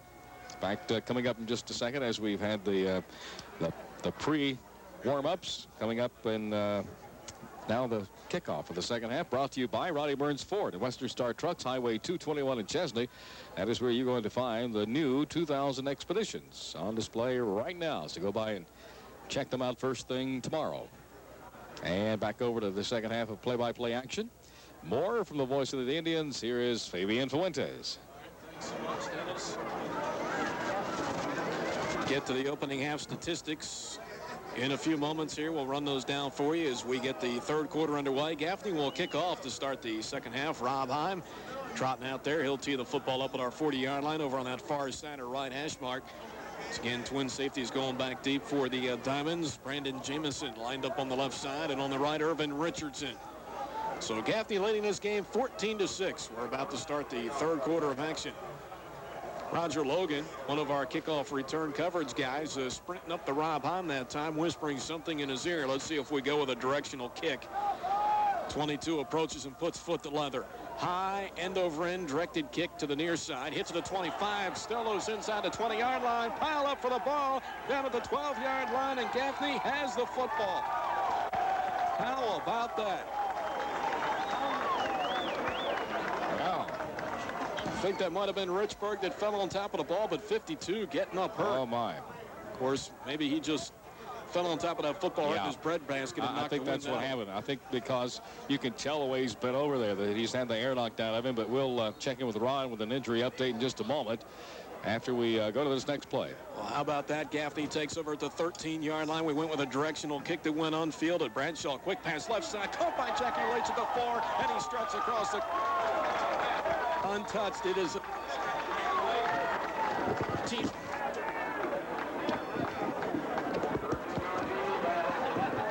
Technical difficulties in the booth. Please bear with us. A 13-yard pass reception that time. Bradshaw Littlejohn to Jackie Leach. And it is 20-6 Gaffney. Scoring update brought to you by Sagebrush Steakhouse, 1541 Floyd Becker Boulevard in Gaffney. Down to the sideline. Here's Ron. Bradshaw Littlejohn to hold. There's the snap. Heim the kick. It's up. It is good. With 11:54 remaining in the third quarter, the Indians 21, the Diamonds 6. This is Gaffney Indian football. Baskin-Robbins said, blast them away, Indians. Just like the Indians, you too can enjoy a blast. A cappuccino, mocha, or chocolate blast, made with your choice of ice cream and topping. Treat yourself to one of the smoothies made with truly free yogurt and fresh fruits. If you really want to indulge yourself, try our 2-scoop sundae or banana split. Baskin-Robbins is the world's largest chain of ice cream specialty shops, and 2 of them are located right here in Gaffney on Baker Boulevard and Nancy Creek Road. For your birthday, football, or specialty ice cream cake orders, call 487-3131. Well, 6 seconds of action here in the third quarter, and Gaffney has 1 touchdown. Bradshaw Littlejohn, a 13-yard scoring strike to Jackie Leach. Himes point after 21-6 Gaffney. The Indians kickoff brought to you by Ronnie Burns Ford and Western Star Trucks on Highway 221 in Chesney. That's where you'll find the Ford Escorts. High directional kick to the right side off of Heim, and a juggling catch made and a tackle made immediately down at the Lower Richland 32-yard line. So near disaster there again for Lower Richland. Second time in as many kickoff returns.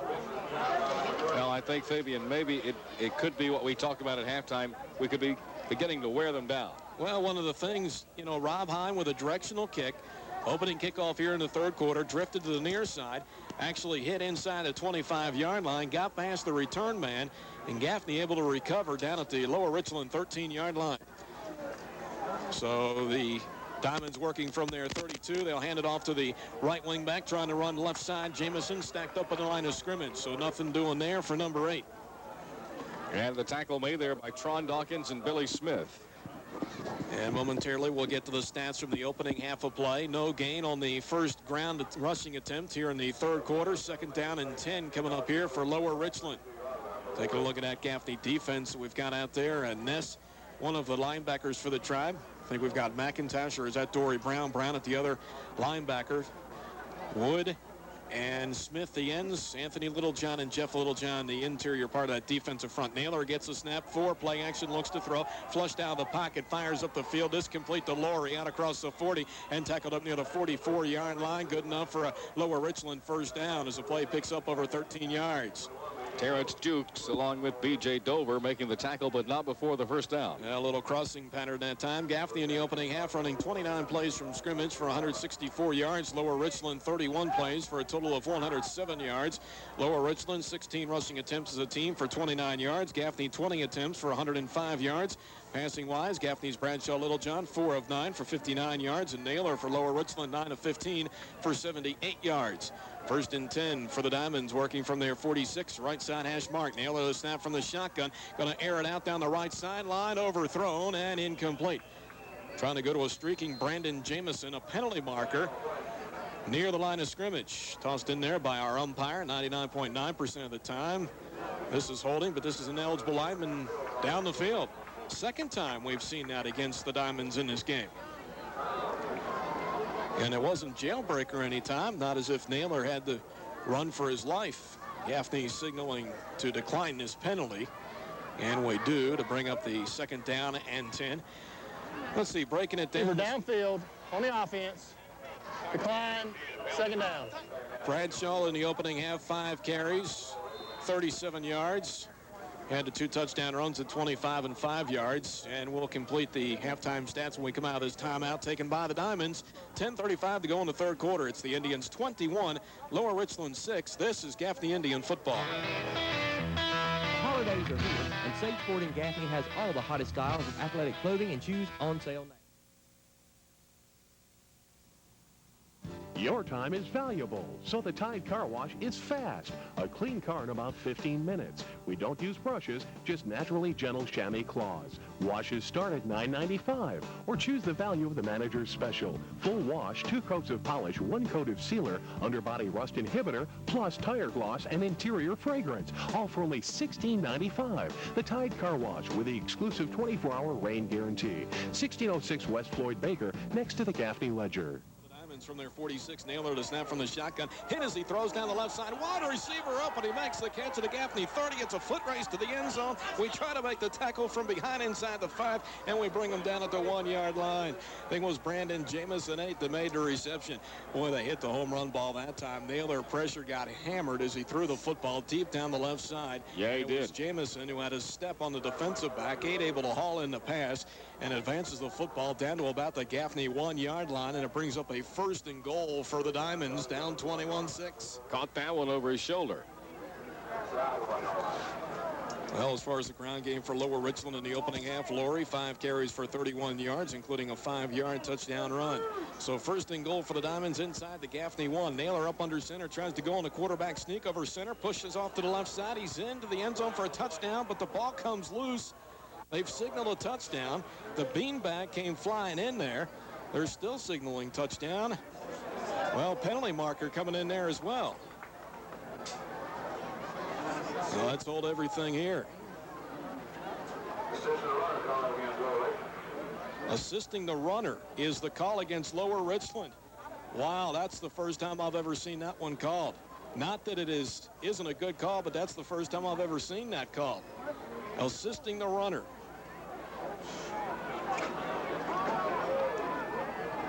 Referee Don Newsom. Call a foul. Wow, can you say an absolutely huge penalty? Yeah, I would say so. I mean, Lower Richland head coach David Moore must be over there on that visiting sideline just asking what more could go wrong. 10-yard penalty out to about the 11-yard line. First and goal from there. Naylor up under center. gets the snap. Play action. 4 rolling the pocket right. Fires down the middle, and this is deflected and incomplete. Nearly picked off at the 2-yard line, and guess who nearly came away with his second interception? That is B.J. Dover out there who deflected it. B.J. came away with an interception down at our 5-yard line on Lower Richland's first possession.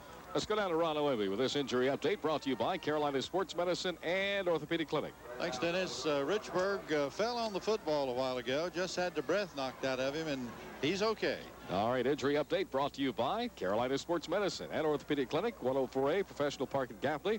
That's where you'll find Doctors Frank Phillips, Richard Gardner, and Walter Grady. Call them at 487-5823. Second and goal for Lower Richland at the Gaffney 11-yard line. It's the Indians 21 and the Diamonds 6. Naylor gets a snap from the shotgun. Pressured, steps up, floats a pass right. This is caught inside the Gaffney 10 and down to the 5-yard line goes Richardson before he's tackled.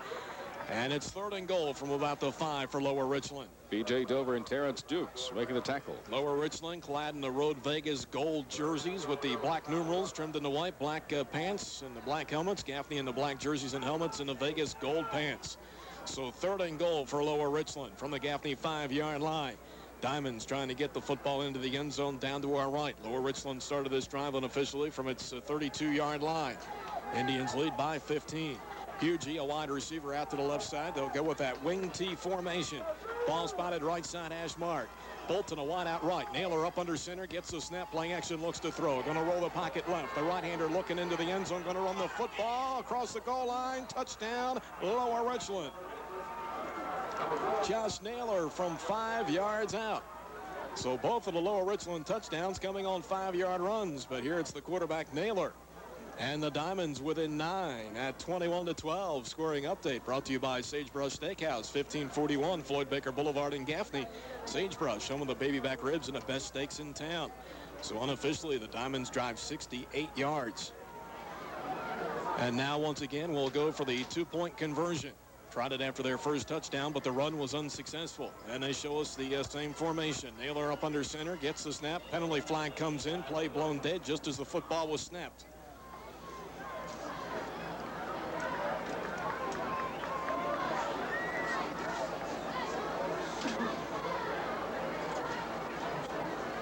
Offsides called against Lower Richland. Move the football out to the 8-yard line for this 2-point conversion attempt. Encroachment, lined up in the neutral zone. Offense. On the try. So they'll try it from the 8-yard line. Naylor up to the line of scrimmage. Wide receiver to the left. Once again, this is that wing T formation. Naylor gets the snap. Looking to throw. Flush down the pocket right. Under pressure. Fires into the end zone and incomplete. So the 2-point conversion pass is incomplete. 9:14 remaining in the third quarter of play. It is now Gaffney 21 and the Diamonds 12. This is Gaffney Indian football.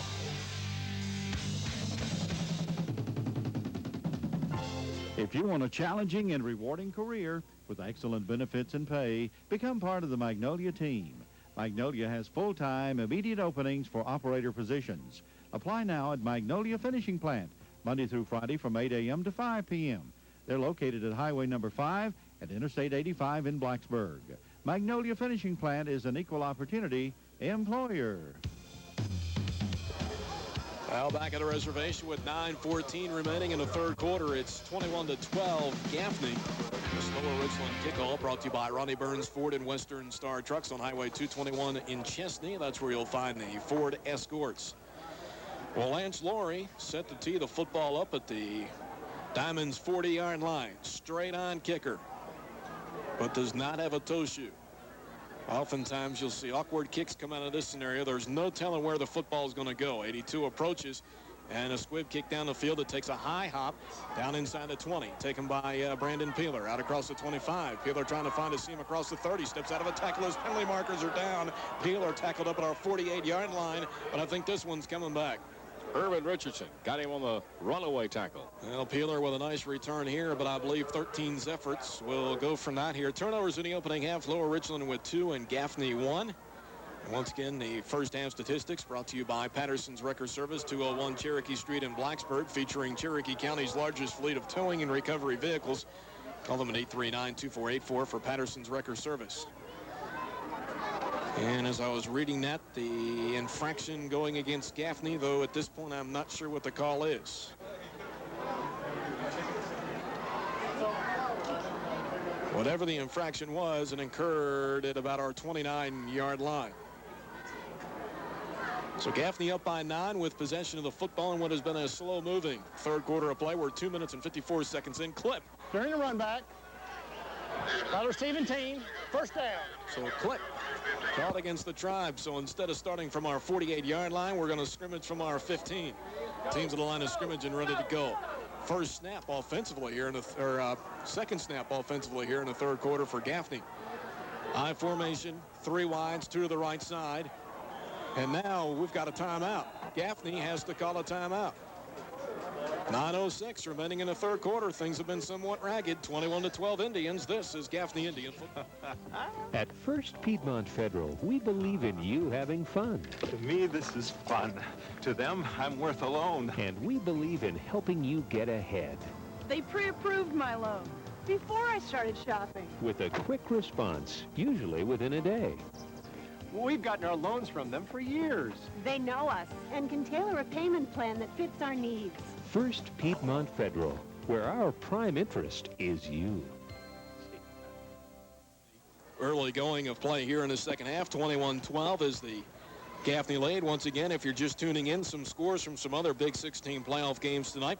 At the half, it's 6th-seeded Orangeburg Wilkinson leading 3rd-seeded Somerville, defending Big 16 champions, 7-0. At the half, it's Hillcrest, number 5 seed, leading at 4th-seeded Lexington, 10-3. Get some other scores after this. 1st and 10 Gaffney out of the Indians timeout. Bradshaw gets the snap, hands it off to the deep back. McIntosh trying to run wide to the left side, does so. Out across the 25 and up to the 28 or 29-yard line goes McIntosh as he picks up nearly 13 yards, make it 14. McIntosh getting his first start at tailback tonight. Well, Gilberto Kennedy, number 11, also Quentin Goodwin in on that tackle. Well, Rocky now with unofficially 13 carries for 73 yards. Teams quickly up to the line of scrimmage. 7 guys in the box for Lower Richland. Bradshaw up under center, gets the snap as they come with a linebacker blitz. We hand to Rocky, trying to run it wide to the left again as he bounces out and tackled near the line of scrimmage. Lance Lowry on the tackle. We had 7th-seeded Rock Hill and 2nd-seeded Sumter tied 7-7 at halftime. No surprise here. 3rd-seeded Dorman leading 6th-seeded Lancaster 28-7 at halftime there at John L. Martin Stadium. And approaching halftime, Spartanburg all over Wando, 34-0. That game right there depends how many points Spartanburg wants to put on the board. There's a snap. We hand it off on a draw play to McIntosh, slanting to the left side, out across the 40 and tackled up near the 42-yard line, which is another Gaffney first down. Feast or famine right now for the Tribe offensively. Jason Bolton tackling for the Diamonds. A little extracurricular activity going on at the conclusion of that play, but the official, I think it's our umpire, quick to the point of attack. And, of course, last night it was Northwestern 29 and Northwestern losing to Richland Northeast 29-19. So those are the scores as we have them at this point. We'll bring you a few more updates, hopefully, before the game's over. Bradshaw gets the snap for Gaffney, looking to throw out the play action, fires right side, caught by Brandon Peeler. The two-handed catch in front of the DB, and Brandon heads up the field. He's into Lower Richland territory and down to the Diamonds 32-yard line. Nifty move by Brandon Peeler as he made yardage after the catch. And he's tackled there by Brandon Jamison. I'd say Jamison is all over the place. Well, Brandon making his first reception of the evening. Didn't get the start tonight. Has 25 receptions coming into this game for 661 yards, averaging better than 26 yards a catch, and just 1 catch last week for 5 yards. So Gaffney in Lower Richland territory. 1st and 10 at the Diamonds 32. Ball spotted right side, hash mark offset I. Bradshaw the snap, 2-step drop. Going to throw a pass left side, going for Jackie Leach. The defender has a hold of the jersey from behind. Jackie not able to make the catch, pass incomplete. But 2 penalty flags thrown in the area, which the defensive back had a hold of 6's jersey. Yeah, Jason Bolton was all over his back, too. No wonder he couldn't get it. So pass interference, the call coming up here against Lower Richland as Bolton just absolutely held Jackie Leach, who had beat him. Jackie has a 13-yard touchdown reception in this game. In fact, it came on Gaffney's first play, third quarter. Second touchdown reception of the season, with his first coming in the opener against us. Now the officials are going to talk about this one. Comes down, I think, to the difference between either holding or pass interference. 7:34 remaining in the third quarter. Gaffney leading Lower Richland 21-12. Mentioned that Gaffney has won its first-round playoff game 9 consecutive years. And I think pass interference now is the call. So the Indian offense working this thing down the field right now. Gaffney working right to left here in the third quarter of play. This Gaffney drive started from our 15-yard line, and with the penalty yardage marched off, takes the ball down to the 15 of the Diamonds. It's a pass interference. Automatic first down. Referee Don Newsom with the good news for Gaffney fans. So the Indians trying to work another score into the end zone down to our left. Ball spotted right side hash mark. 1st and 10 from inside the Diamonds 16. Byers and McIntosh in the I-3 wides to the right side. Bradshaw calling out the play at the line of scrimmage. Lower Richland 4 down linemen, 7 in the box. Bradshaw gets a snap running the option behind the left side. Splits between 2 defenders at the 10. Tries to hurdle a player and is down at the 9-yard line. Yeah, he was trying to get by Quentin Goodwin. Well, got nearly 7 yards. 2 college football games coming up on Gaffney Broadcasting tomorrow on 1500 AM WEAC. Kickoff shortly after 12 noon. South Carolina will play host to 4th-ranked Florida at Williams-Brice Stadium. And kickoff shortly after 12 noon. Clemson plays at 13th-ranked Georgia Tech. That game will be aired live right here on 105.3. 2nd and 2 for Gaffney at the 9. Bradshaw the snap, turns, hands to the deep back McIntosh on the inside handoff, loses footing and is down at the 9, which is near the original, or near the line of scrimmage. So 3rd down and short coming up here for the Tribe. McIntosh, a very impressive evening. Mentioned getting his first varsity start as far as a tailback goes. Has been a starting linebacker for Gaffney this year. And McIntosh approaching the 80-yard mark on 14 or 15 carries. I set for the Tribe, 3rd and 3 from the Diamonds 9-yard line. Bradshaw gets the snap, hands it off to the fullback. Brandon Byers works his way over the left side, and 36 plugs his way for the first down as he pushes to the 3-yard line. Tackled by Jason Bolton. Helping there from also Quentin Goodwin. Well, Brandon getting a ribbon from his teammates from time to time, the way he carries the football, but it's one of those old-time fullbacks. 36 just gets 2 hands and wraps up that football. You're not getting it from him. 1st and goal from the 3 for Gaffney left hash. Bradshaw gets a snap, turns, hands to McIntosh, the deep back over the right side and down to about the 2-yard line. Brings up 2nd and goal from there. Gaffney leading 21-12. Half of the third quarter has been played. Gaffney 10-1 during the regular season. Lower Richland 2-9. Lower Richland losing its regular season finale last week, 17-6 to Ridgeview. Teams at the line of scrimmage. I sit for the Tribe. Bradshaw gets the snap, hands it off to the fullback Brandon Byers. Tries to bounce off a tackle attempt at the line of scrimmage and goes to the 1-yard line. Brandon was inches away from lunging across the goal line for the touchdown. Brings up 3rd and goal from about the 1-yard line. Well, I think they got him by the right ankle. Brandon mentioned last week, averaged better than 9 yards per attempt against Spartanburg. 5 carries, 47 yards, has 3 rushing scores on the year. 3rd and goal from the 1. Bradshaw gets the snap, running the option behind the left side, and he runs in for the touchdown. The defense bit on the fullback that time, and Bradshaw free to run the left side and turn the corner and into the end zone untouched. It's the 3rd rushing score of the night for Bradshaw. This from 1 yard out, had 1 of 5, his first of 25 yards, 10 rushing scores on the season for Bradshaw. And his 27-12 Gaffney scoring update brought to you by Sagebrush Steakhouse, 1541 Floyd Baker Boulevard in Gaffney. Sagebrush, home of the baby back ribs and the best steaks in town. Down to the Gaffney sideline, here's Ron with the PAT. Thanks, Fabian. Bradshaw Littlejohn to hold. Rob Heim to kick. It's up. It is good. With 5:14 remaining in the third quarter, the Gaffney Indians 27 and the Diamonds from Lower Richland 12. This is Gaffney Indian football. Know which way to turn? Turn to First Piedmont. In Gaffney, 3 locations to serve you. Spartanburg, 2 locations. Our prime interest is you. Absolutely free checking. Remember, First Piedmont can help. Nobody does it better than we do. At First Piedmont Federal, our prime interest is you. Well, it's been an action-packed third quarter of play. Just over half of the third quarter in the books, and these teams have combined for 3 touchdowns. Luckily, 2 of those for Gaffney. Bradshaw Littlejohn, the senior quarterback, a 1-yard run on the keeper on 3rd and goal. Himes a point after. It's 28-12 Gaffney with 5:14 remaining in the third quarter. Roger Logan now running up the Gaffney place kicker Rob Heim. whispering something into his ear. Last time we did this, the opening kickoff of the second half, and we recovered down at the Lower Richland 13. This Gaffney kickoff brought to you by our friends at Ronnie Burns Ford and Western Star Trucks, Highway 221 in Chesney. That's where you'll find the Ford Expeditions and Lower Richland. Line drive kick down the field. Ankle catch made at the 15, out across the 20 to 25, across the 30, and up to the 33-yard line. And that's where he's tackled by Tron Dawkins. You know, he actually almost scooped it up off the turf. Well, this is the point of this football game. We mentioned with a number of players for Lower Richland going on both sides of the football. This is the part of the football game where it has tended to get extremely ugly for this football team. 28-12 is the Gaffney advantage now with 5:06 remaining in the third quarter. Lower Richland scrimmages from its 32-yard line. Naylor, the quarterback from the shotgun. 4 awaiting the snap, has 2 wideouts to each side. Gets the snap, rushed, fires near side. Bolton makes a juggling catch along the Gaffney sideline at the 41 and driven down near the 42-yard line, which is near first down yardage. And they go ahead and move the chains. And he's stopped by Roy Dawkins.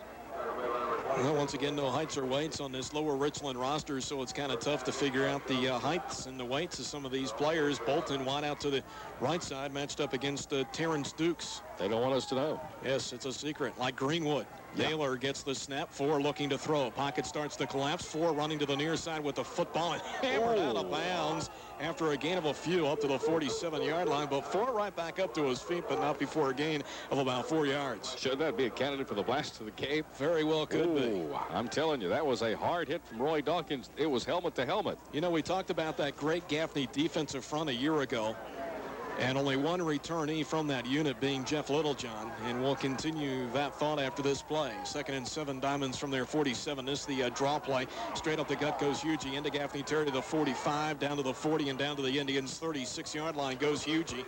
So 33 with a big carry there, and Lower Richland into Gaffney territory. But last year we talked about how good the defensive front was. Well, the unit this year, entering this game tonight, had 33 more tackles for loss, 12 more hurried passes, 11 more quarterback sacks, 18 more interceptions, and had forced 26 more turnovers. Naylor, the LR quarterback, gets the snap, fires a pass right side, and this is caught again by Bolton and tackled down at the Gaffney 26-yard line. Gain of about 10 yards. Wrapped up by Terrence Dukes. And close to first down yardage again. So the Lower Richland offense, guys, for what the second time in as many possessions here in the third quarter, has looked sharp. Naylor capped off the previous drive, a 5-yard run on 3rd and goal. Operates from the gun, has 2 wides to each side. Hugie, the back to his left. 4 gets the snap as Gaffney rushes for. Penalty marker coming in from the referee. Naylor is going to run the football. He's down to the 21-yard line before he's wrapped up. Pick up a 4, maybe 5 yards, but the referee tossed in there, or the flag thrown in there by the referee, Don Newsom.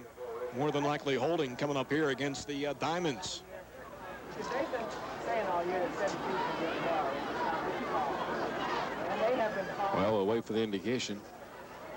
We haven't seen yet.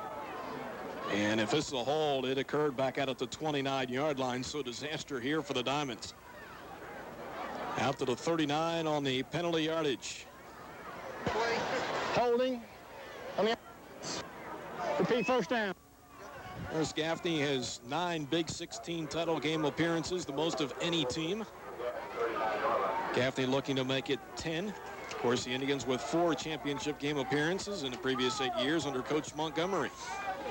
So 1st and 24 for the Diamonds from the Gaffney 39. Naylor trying to run the option to the left side. Gets the pitch off the Hugie, trying to turn the corner. 33 puts his head down at the 35 and hammered down to the 34-yard line. Pick of about 5 yards. 2nd down and 19 coming up. And penalty markers galore over there now as some extracurricular activity taking place after the play. And one of those being warned by the officials, Victor Hughes. Or Hugie, I should say. Hugie. Yeah, Mr. Hugie. You got to remember, I think my roster is 3rd or 4th generation copied, so it begins to blur together. Oh, yes. Well, let's see. The officials have had some at 99, and they emerge with a decision. And dead ball, personal foul against Gaffney. Dead ball, personal foul against Lower Richland. And they wipe out each other. Now, that was after the play, so the play should count, and it should bring up 2nd down and 19. Well, it's not going to shock me if I'm wrong. Confusion now as to where to put the football. They should rest it down at the Gaffney 35 or 34-yard line. Personal foul on the defense. Dead ball. Foul on the offense. Ball set, but it'll be second down. And now an official's timeout. Equipment problem for one of those out there, Anthony Miller, a wide receiver. 7 having to go off the field. Teams over the line of scrimmage and ready to get things going. The officiating crew continues to talk over things there at over the football. And now they're going to put the play clock in motion. An excruciating long third quarter of play. 3:52 remaining in this period. 28-12 Gaffney. Teams now ready to go. Play clock put in motion. Naylor, the Lower Richland quarterback, gets a snap, though he was not expecting the football. Ball loose out across the 40-yard line. LR has fallen on top of the football. Some more extracurricular stuff going on after the play. LR keeps the ball, but a loss of nearly 7 yards, so third down and 26. Might be time for the officials to do some assertive officiating, so to speak. Perhaps maybe more than throw the flags for personal fouls. Anthony Littlejohn coming out of the game for Gaffney now. Well, we've seen that happen earlier in the season. Well, got to establish control in this game. Third down and 26 for Lower Richland. Line of scrimmage, the Gaffney 41. Diamonds working left to right here in the third quarter of play. Gaffney 3 down lineman. Naylor gets a snap and we rush 3, dropping 8 into coverage. Naylor floats a pass deep down the right side, going for Bolton. Inside coverage, deflected it incomplete inside the 5-yard line. Nearly picked off and then nearly caught by Bolton. Terrence Dukes down there in a good man-to-man coverage. Yeah, Terrence had the inside coverage, deflected the ball, and then 3 nearly made the catch inside the 5-yard line. But it all goes for naught. You know who we need to get in the booth as a halftime guest next week is Danny Higgins, who went to Gaffney High School. But Danny did some hard work with the South Carolina High School League during the offseason. And because of his efforts, I'm not sure how many state titles the high school league recognized before Danny's work, but I think they only recognized, I think it was 6 or 7 state championships, and the high school league now recognizes 12 of Gaffney's titles as state championships. We have 13 all time, and he's still working to get that one recognized. Naylor gets a snap for Lower Richland, fires over the middle out of the shotgun, and the reception made, but the tackle made well shy of the first down at the 32-yard line, and the Gaffney offense will take over on downs. Yeah, Roy Dawkins in on the tackle. It'd be great to have Daddy to come in and talk about some of that during next week's halftime. And the thing about it, there were no records kept, and what Danny's done, and these are championships, I think, that go back to the 20s and the 30s, but I think the high school league had only recognized 7 of those, and Danny called the high school league, and the high school league told him, well, if you bring us verification, if you bring us records and trophies and that sort of thing, we'll look into it, and Danny did that. Bradshaw hands off to the Gaffney tailback, Roger McIntosh, stacked up behind the line of scrimmage as he tried to run left, then cut against the grain and brought down back near the 32-yard line, loss of at least a yard. Well, Gary McCausland making the tackle. That's great that Danny took the initiative to do that. Well, he had talked to me several times on the phone on what he was trying to do, and he's trying to get that 13th title, which I think was from the early 60s, and I think they're trying to get co-champions declared that year with Greenwood. So Danny's still working on it, even though Gaffney has won 13 titles all time. South Carolina High School League now recognizes 12 of them. Bradshaw gets the snap, hands to McIntosh. The running back fumbles the football loose at our 31. Lower Richland has recovered, but a penalty marker on the field.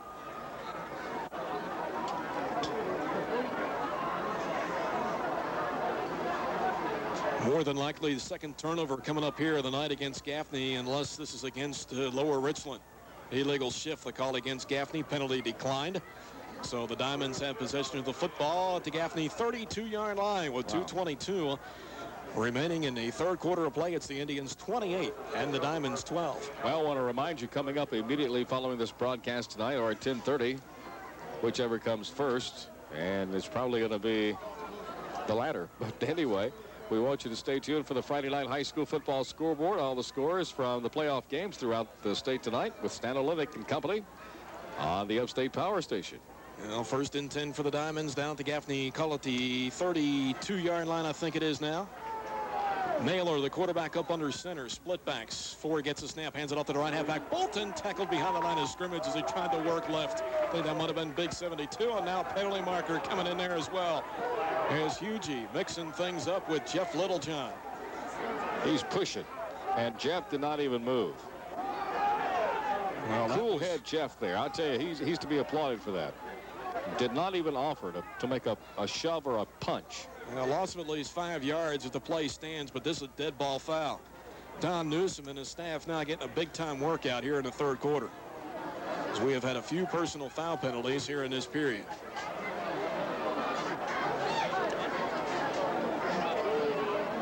Now, that's the second one on UG. It'll be interesting to see if he's ejected.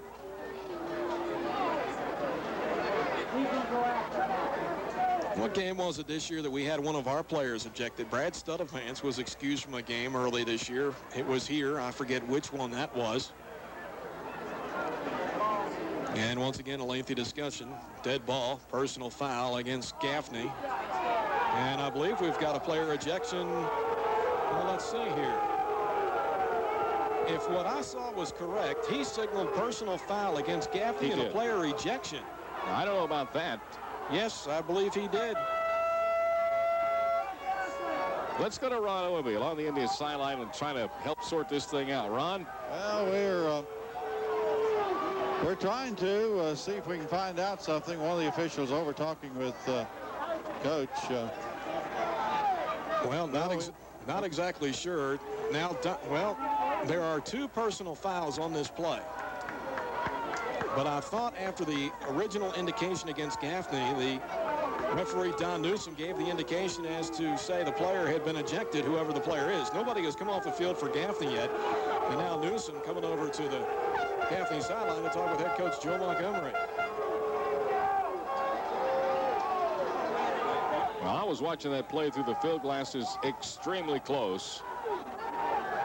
And when the play ended, Coach Montgomery has just crossed his legs, so that's he's not a good sign. No, that's not a good sign. Well, now, whatever it was, Coach Montgomery makes his way back off the field. He was about 5 yards on, so no ejection. I wonder what that hand gesture was then. I thought that was the ejection. Well, thankfully not. So when it's all said and done, it is 2nd down and 13 for Lower Richland from the Gaffney 35. Naylor gets the snap, looks to throw, fires over the middle, and a nice catch made at the Gaffney 20, and the tackle made at the Indians' 14-yard line. Irvin Richardson again going over the middle, and 6. It's Lower Richland a first down. Dory Brown and B.J. Dover down there. Play picks up 20 yards. Lower Richland knocking on the door again here. It's 28-12 Gaffney with 2:08 remaining in the third quarter. Game clock in motion. Indian lead 16. 1st and 10 for the Diamonds at the Gaffney 14-yard line. Ball spotted near side or right hash mark. Anthony Miller, a wide receiver to the left. This is the wing tee set.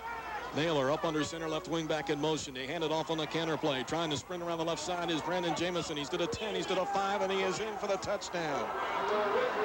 So Lower Richland capitalizes after the Gaffney fumble and unofficially drives 33 yards. And Lower Richland is within 10 with 1 second remaining in order. Scoring update brought to you by Sagebrush Steakhouse, 1541 Faker Boulevard, Gaffney. Sagebrush, home of the baby back ribs and the best steaks in town. Once again, a 2-point conversion coming up here for Lower Richland. Naylor up under center, 3 backs behind him. Hands it off to the right halfback, trying to dive over the goal line, and he is.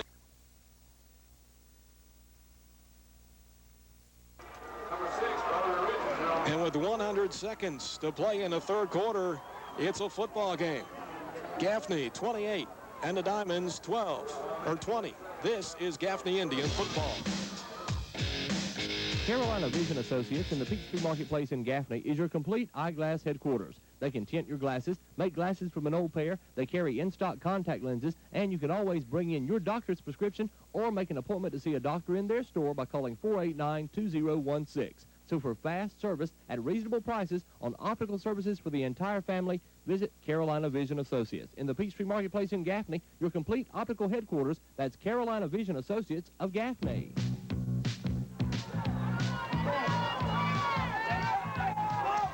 Now back at the reservation, 1:40 remaining in the third quarter, and this is a football game. 28-20. The Gaffney lead is down to 8. It has been a wild third quarter of play. It's Lower Richland kickoff, brought to you by Ronnie Burns Ford and Western Star Trucks. Highway 221 in Chesney. That's where you'll find a Ford Crown Victorious. Gaffney turned the football over in Lower Richland, able to take advantage of a 33-yard drive. So now Lance Laurie has the ball teed up at the Diamond's 40-yard line. His kick will travel left or right. Squib kick down the field, taken by Billy Smith at our 25. Heads up to the field to the 30, steps out of a tackle. Here goes Billy off to the races to the 50. 9 chugging his way into Lower Richland territory and tackled down at the 40-yard line. Billy Smith picked up the squib kick, and 9 advances the football into Diamond's territory, and they give them forward progress down to the 39-yard line. And Lance Laurie came in there, made the tackle, but here again, you'd have thought they learned their lesson. Still some extracurricular activity going on out there.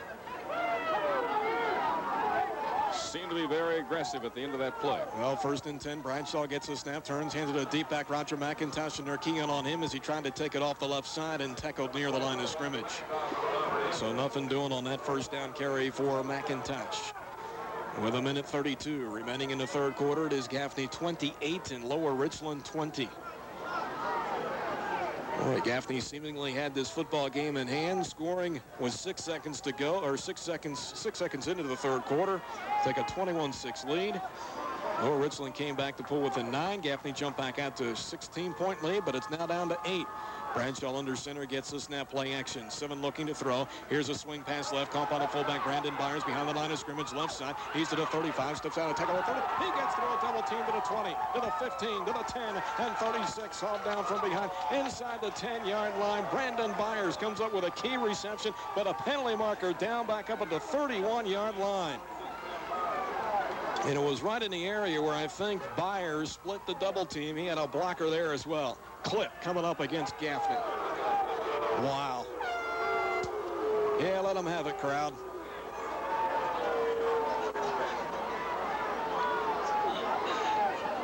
You know, I'll tell you, I'm not trying to cast a dark cloud over this football game, but in the last few years, these are the type of games that Gaffney has lost here. The ones where everything just goes haywire. Well, the officiating crew here tonight will have to take these penalty flags to the wash and send them through twice, as they have had to make a number of calls in this game. So the crowd quieted now. Gaffney goes from having it 1st and goal inside the Lower Richland 10-yard line to 2nd down and 16 from the Diamonds 46. Crowd tries to get back into the game. Teams up the line of scrimmage, and now another stoppage of play. And now some players hollering things back and forth to one another.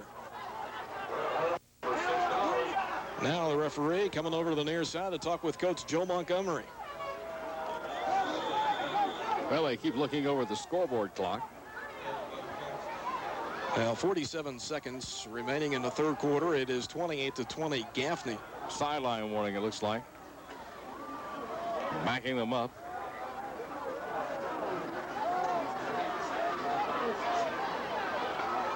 Well, whatever it is, now the play clock and game clock, for that matter, put in motion. So 2nd down, let's get back down to playing football here. 2nd down and 16 for Gaffney. Line of scrimmage, Lower Richland 46-yard line. 4 down linemen for the Diamonds. Bradshaw gets the snap, looking to throw. Bradshaw having to run for his life. Right-hander airs it out down the left side, going for Brandon Peeler. Overthrown and incomplete. Almost turned into a jump ball type situation. One-on-one coverage and a late penalty marker coming in back at the spot where I think Bradshaw had been hit, and we've got, I think, maybe personal foul and maybe multiple player ejections. I'm not sure. Something happened after that football was thrown down the field. This is absolute chaos. I think there's a lot of aggression here on... Well, you know, the only way they're going to stop this, Dennis, this or not, but you start throwing players out of the game. That is the only way that you stop this nonsense. You start throwing people out of the game. You got to take control of the game. Because if you don't, and the officials have not taken control of this football game right now, and maybe this is a step to doing it, but you just start throwing them out one after another. Let's go to Ron. I believe that's what we're going to have, gentlemen. We got some personal fouls. Roughing the passer against Lower Richland, that's one. Unsportsmanlike conduct against Gaffney. And ejection. He's throwing a player out for the Indians and also for the Diamonds. We'll try to pick up who they are. Now, it's either one of our offensive linemen or maybe Bradshaw for us, and I'm not sure who it is for Lower Richland. 28 seconds remaining in the third quarter. It's 28-20 Gaffney, but things on the field have been hostile. So now they're sorting through. Let's see who's going to exit the football game.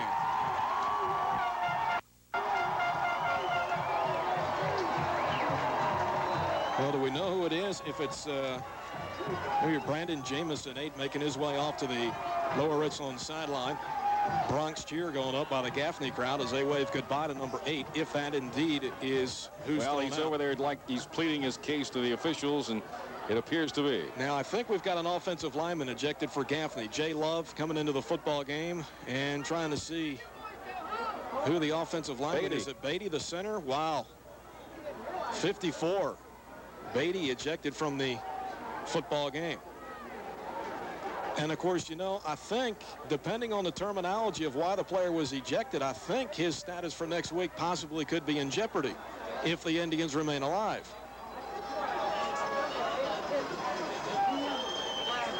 So now they're still trying to get things sorted out here. Yeah, it appears Brad Beatty for the Indians. Now, the thing about this, when everything is done and cleared, Gaffney, I believe, gets a first down because you had roughing the passer.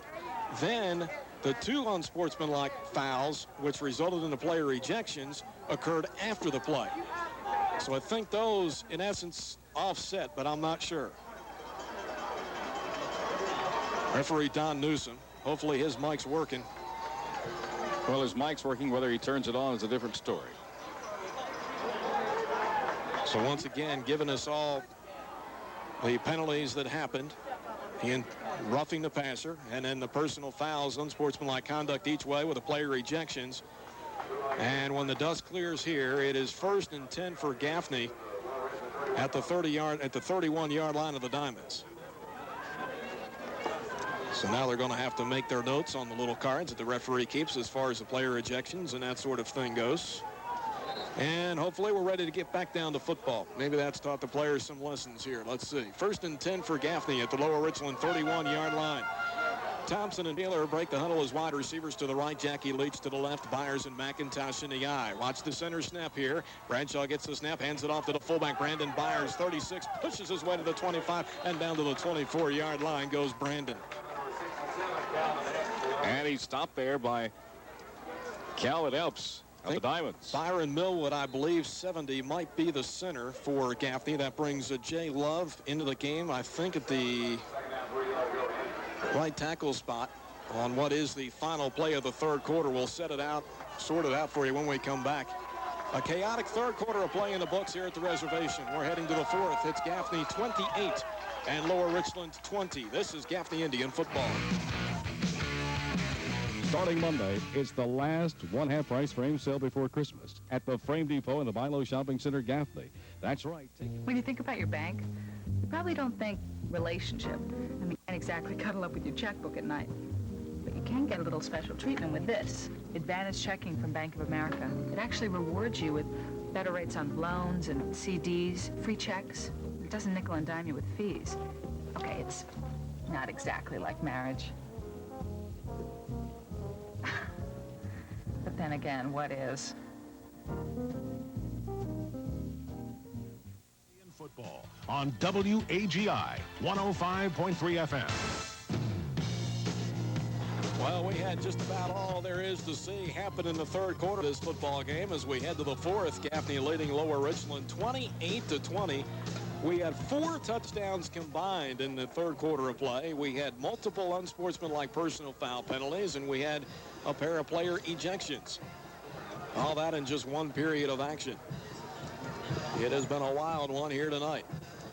So as we begin the fourth quarter of play, it is 2nd down and 3 for Gaffney. Line of scrimmage, the Lower Richland 24-yard line. Teams up to the line of scrimmage. Bradshaw up under center with an eye behind him. Gets the snap, hands it off to the fullback, Brandon Byers, and shoots his way up the middle and has the first down as he's tackled near the Lower Richland 19-yard line. Well, Brad Beatty, the center for Gaffney, getting ejected, and I'm sure it had something to do with taking up for his quarterback, who got walloped after he threw the football. That penalty was called roughing the passer, and Beatty wanted to extract more revenge. 1st and 10 for Gaffney at the Lower Richland 19. Bradshaw gets the snap again to give to Brandon Byers. Breaks a tackle at the line of scrimmage down to the 15, and the fullback plows his way down to about the 12-yard line. Pick up nearly 7 yards. And that's where he's stopped by Quentin Goodwin. 28-20 is the Gaffney lead with 11:19 remaining in regulation. Gaffney working left to right here in the 4th quarter of play. Jackie Leach, a wide receiver to the left side, 2 wide outs to the right side. Brandon Peeler and Tron Thompson eye set. Bradshaw gets the snap, turns, hands to McIntosh to deep back over the right side. He's to the 10. He tries to break a tackle and is pulled down at the 5-yard line. It's another Gaffney first down, and it's 1st and goal from the 5. Quentin Goodwin in on the tackle for the Diamonds. That's right, guys. Just play some smash mouth football right now. They want to get rough. They want to get with you. Just run the football right at them, and that's what Gaffney is doing. 1st down and goal at the Lower Richland 5-yard line. Gaffney trying to get into the end zone down to our right. Chains dropped across the way because it is a 1st and goal situation. Byers and McIntosh in the eye. Bradshaw up under center. Gets a snap, hands it off the fullback over left guard and picks his way down to the 4, maybe a gain of 1. 3rd down and goal from there. Well, the tackle made by Gary McCausland. And why don't we put studio control on the here. A little while, we'll send it back, try and get some scores from other Big 16 playoff games tonight going on this the opening night of the playoffs for the 4A schools. Jackie Leach, wide receiver to the left, 2 to the right side. Brandon Peeler slotted out to the right. Byers and McIntosh in the eye. 2nd and goal from the 4. Bradshaw gets the snap, fakes to the fullback, running the option behind the right side. Bradshaw keeps the ball, turns the corner, touchdown Gaffney. And they're still talking smack to Bradshaw, even after he scores his 4th rushing touchdown of the night. This is what we've seen just about every time. Well, that one from 4 yards out. And the Indians build their lead now to 34-20 with 10:07 remaining in regulation. Scoring update brought to you by Sagebrush Steakhouse. 1541 Floyd Baker Boulevard in Gaffney. Let's go down to the combat zone right now on the call of the PAT. Here's Ron. Thanks. It sure is, Fabian. Bradshaw Littlejohn to hold. Rob Heim to do the kicking. It's placed, it's down, it's up, it's good. With the 10:07 remaining, 4th and final quarter. Gaffney Indians 35 and the Diamonds from Lower Richland 20. This is Gaffney Indian football. Buford Street True Value, 101 North Grenard in Gaffney, corner of Grenard and Buford Streets. It's the Christmas shop, now open at Buford Street True Value. You'll find holiday animation, 25 to 30% off. 7.5-foot Wisconsin fir, artificial tree, regularly $129.99, sale price $79.95. Open Monday through Friday, 8 till 8, Saturday 8 till 6, closed on Sunday. Buford Street True Value, 101 North Grenard in Gaffney, South Carolina. And good evening, everyone, from Scoring Central in the 3rd quarter. It's Somerville 14, Orangeburg Wilkinson 7. Well, back in the reservation with 10:07 remaining in regulation. It's Gaffney 35 and Lower Richland 20. Rob Heim, the Gaffney kicker, with the ball teed up near side at the 40-yard line. 22 approaches and puts foot to leather. High end over end kick taken at the 5-yard line by Hugie, out across the 10 to the 15. Gets out of a tackle to the 20 to the 25. Still on his feet across the 30 and hauled down up at the 34-yard line. So 1st and 10 from there for Lower Richland with 9:58 remaining in regulation. 35-20 Gaffney. As the Indian defense coming back onto the field. So as already gave us the score, 14-7. Now Somerville on top of Orangeburg Wilkinson. That was a 7-0 OW lead at halftime. Of course, the winner of that football game comes here next week, unless utter disaster falls upon Gaffney here in the remaining 9:58. So the Lower Richland quarterback, Naylor from the shotgun. He's got 4 wides, 2 to each side. Ball spotted right hash mark. 4 gets the snap. Here comes the rush. Fires down the left seam. Caught by Laurie at the Gaffney 45, and then he is pounded to the turf down at the 44. Yeah, got a good jolt from B.J. Dover. Wow. Candidate for the blast of the game. Yeah, brought to you by Baskin Robbins Ice Cream. But Lower Richland into Gaffney territory down at the Indians' 44-yard line. And Laurie He's having to trot off to that lower Richland sideline. I told you it was a good hit, wasn't it? Yeah, Anthony Miller coming onto the field. Once again, spread set. Naylor from the gun. Gaffney's defensive line making the adjustments. We rush 4 as we stunt. Naylor looking to throw under pressure. 4 still on his feet. Back to the line of scrimmage and tackled near the 43-yard line. Pickable about a yard. 2nd down and 9. Gaffney with a 4-man rush that time, but we went with a stunt. Naylor had to run the football. Picks up a yard. Wow, this has been a wild football game. I mean, that 3rd quarter, we saw everything there was to see in a football game. So 2nd down and 9 for the Diamonds at the Gaffney 44-yard line. Send a slot into the right side. Wilbert Douglas. Now he's going to lap as a wing back to the right side. Richardson to the left. Naylor up under center.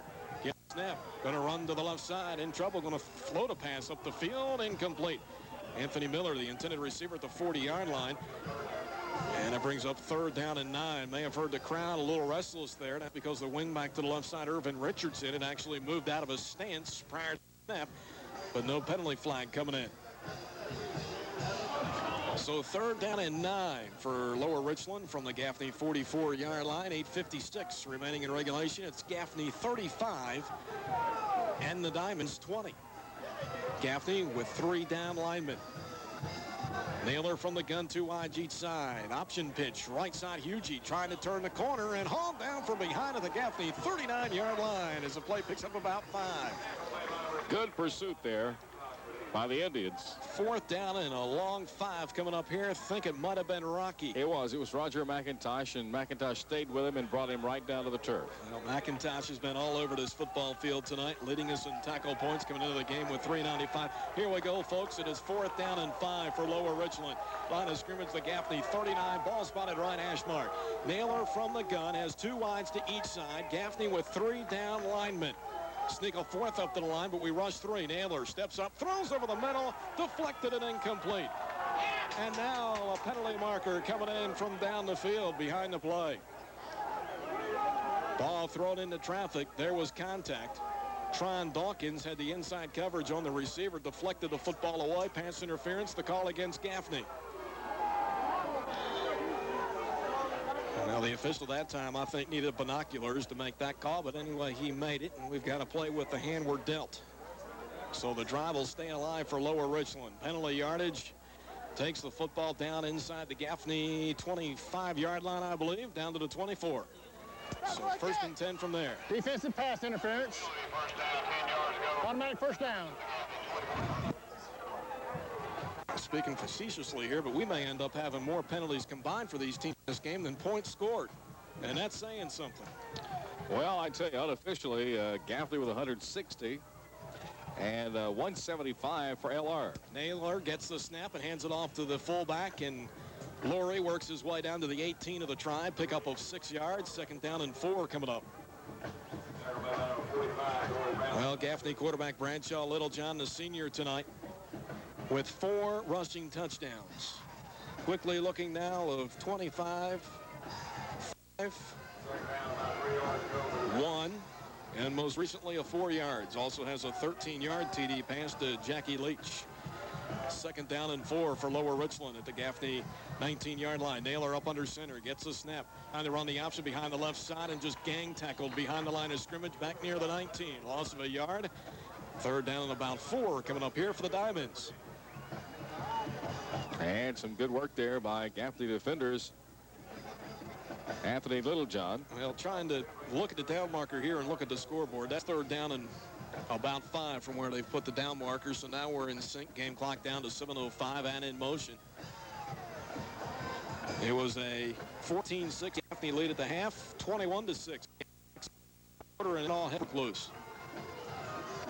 3rd down and 5 for the Diamonds at the Gaffney 19-yard line. Naylor again from the shotgun has 2 receivers each side. Hugie, the running back, to his left. 4 gets the snap. He's under pressure. Jeff Littlejohn pushes him out of the pocket to right. Naylor throws back over the middle, and this is intercepted on the return for Gaffney, and Dory dropped by an ankle tackle up at the 14-yard line. Yeah, good work, Dory. John made the tackle for LR. 2nd interception of the night for this Gaffney defense. And it is 37th of the So Gaffney takes over at its 14-yard line with 6-3 regulation at 35-20.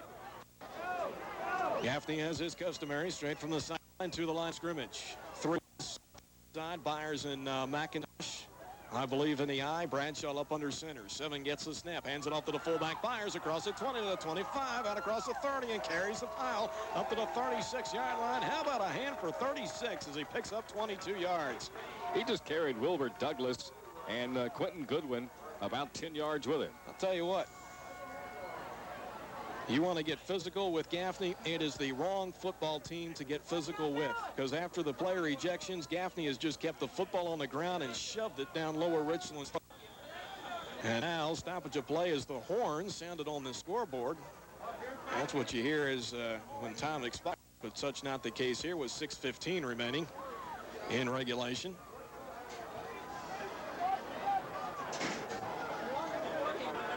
Well, we got the timeout. Let's go back to studio control. Ernie, don't mean to catch you off guard, but perhaps any scoring updates from the Big 16 playoff field tonight. Yeah, I just got 2 final scores. And first of all, final score, Somerville 21, OW 7. Once again,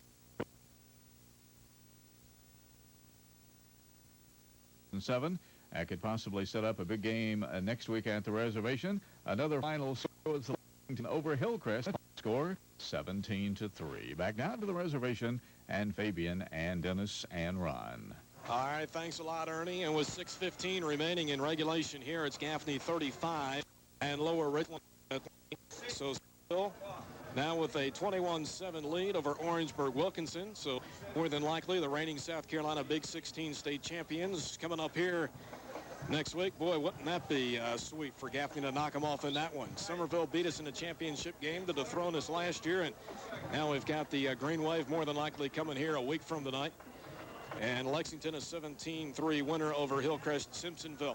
And we've got a timeout taken by Lower Richland, and it's a break we'll take with 6:34 now remaining in regulation. It's 35-20. Gaffney, this is Gaffney Indian football. Wallace White Pontiac Buick GMC truck is now open in their new location on Highway 11 in Gaffney. Just take exit 92 off.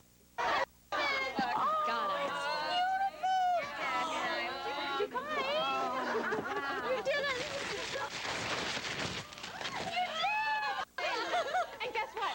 We got you a matching set. Michelin, because so much is riding on your tires. We're still riding the Michelin tires because our daddy loves us. Gaffney. And one more final score in from the Big 16 playoffs. Stratford 24, Irmo 7. Once again, that's Stratford 24 and Irmo 7. All right, so another piece added to the puzzle here. So based on what Ernie's told us, we'll have Stratford, the #1 seed in lower state, still advancing to take on 4th seeded Lexington next week. That game to be played at Stratford High School.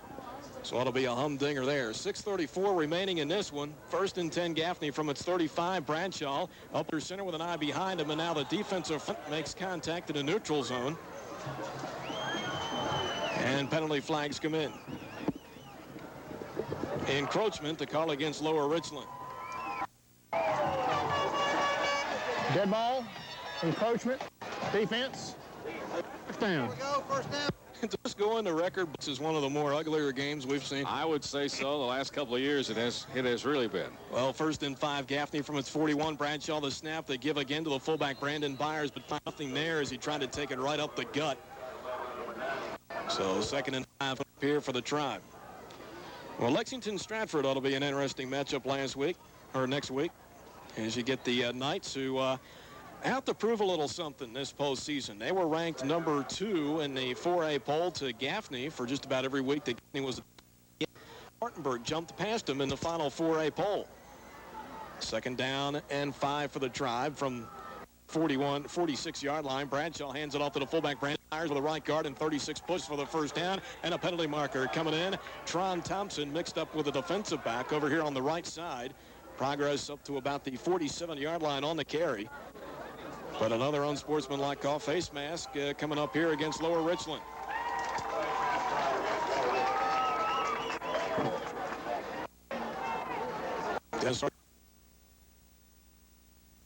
all the penalties in this football game tonight? Well, I've had to, the penalty boxes that are automatically on our charts. You're making boxes I'm now. having to make boxes. I'm out of boxes. Well, this takes the ball down to the Diamonds 38. Face mask. Defense. Down. They have to give Don out there a throat lunge. Man, he's been on that mic a ton tonight. All right, so 1st and 10 down at the Lower Richland 38-yard line. If you're just tuning in, 35-20 is the score. Gaffney on top and on the move. 5:53 remaining in regulation. Byers and McIntosh in the I-3 to the right side. Bradshaw gets the snap to give again to the fullback. Byers goes airborne, and 36 down to the turf at the 35. Gain of 3 yards, 2nd down and 7. Yeah, Byers trying to take a jump across. Well, I was looking on the sideline just a minute ago, and of course, Brad Beatty along the sidelines having been ejected, but a host of his teammates coming up, patting him on the shoulder, saying, Now another stoppage of play. There was some concern over the clock that time. Remember now, we do have an official clock out in the press box, and you just can't replace good men. They just pushed Johnny Miller aside, and look what's happened. Orange started blowing. Well, Montgomery, he is ripping into it right now. See that red face from here. Yeah, but he hasn't crossed his legs yet. Making his appeal. Let's go to Ron, who's standing by and maybe is within an earshot and can hear what's going on. What's the discussion about? Well, the thing is, Coach Montgomery is very upset with the clock operator. As he should be. And he is definitely, he says, we don't have this trouble here when we run the clock ourselves. And they brought the clock operator with them, and he is still livid. I tell you, he is upset because it is, well, it's not play, and you got a momentum, something going, and all of a sudden everything stops. So he is very upset. And that's an extra paycheck he's got to divvy out here tonight, Ron. Well, yes. He didn't need any brownies up there, did he? Save me one. Got him. Got him right here. Tell you what, Dennis may go through this whole tray before this game's over with. No, I've stopped. Okay. Somebody make a decision. Let's go. We're either going to keep the time on the field or change clock operators. Let's make a decision here. Well, it's already 10:30, and we still have 5 minutes and 38 seconds left to play in this game. Coach Montgomery on the headphones. Coach is on top of us here in the press box, and we'll come down here momentarily. And with the way Mr. Newsom is talking with his officiating crew, they may opt to just keep the time on the field. Did we not see that in the first game this year against Hunter Huss? Yeah, we sure did. Yeah, but that's because when the game clock was out. Yeah, it wasn't working. And then, next week, the next home, we had some problems. Well, 5 remaining in this one. 35-20 is the score, and of course, Coach Montgomery having up to the top here. I'll tell you what, let's take a break. Let's do that. 35-20 Gaffney. This is Gaffney Indian football. Perry's Tire Service would like to express their appreciation to all their cherished customers for their loyalty to Perry's. We have been able to provide services such as brakes, shocks, struts, CV axles, front end alignments, plus many more services. Needless to say, we have fantastic prices on chrome wheel and sell a completely... Need money fast? BF Motor Credit offers small loans starting at $300. Fast, friendly service is guaranteed within 30 minutes. No appointments are needed. BF Motor Credit, located at 421 North Limestone Street, downtown Gaffney. Bradshaw up under center with the offset eye. 7 gets a snap, turns, hands it to deep back McIntosh, slicing through the right side of the line. Penalty marker coming in as McIntosh is tackled down at the 30-yard line. If the play stands, as a gain of 5. Came out of there with a, oh my, like he was shot out of a cannon. Going to have a holding call here. Tell you what, some of the crowd here is better start passing out some Preparation H, because we're going to be here for a while. Yeah, might need some. Wow. Hold on the offense. Well, I heard somebody yell to the officials in the crowd below, said, I've got to go to work tomorrow. Do we need to take down a new battery or a backup battery in case that thing goes dead? Let me tell you, I gave him a new battery when we started tonight, so he has a brand new battery in that mic. 2nd and 16 for Gaffney from the Lower Richland 44. Bradshaw, the snap, hands off on the draw play to McIntosh, and Rocky tackled at the line of scrimmage. And some more stuff, a little bit going on after the play, much. Well, I look back. There is Lance Laurie again. He's been the middle of everything that's gone on tonight.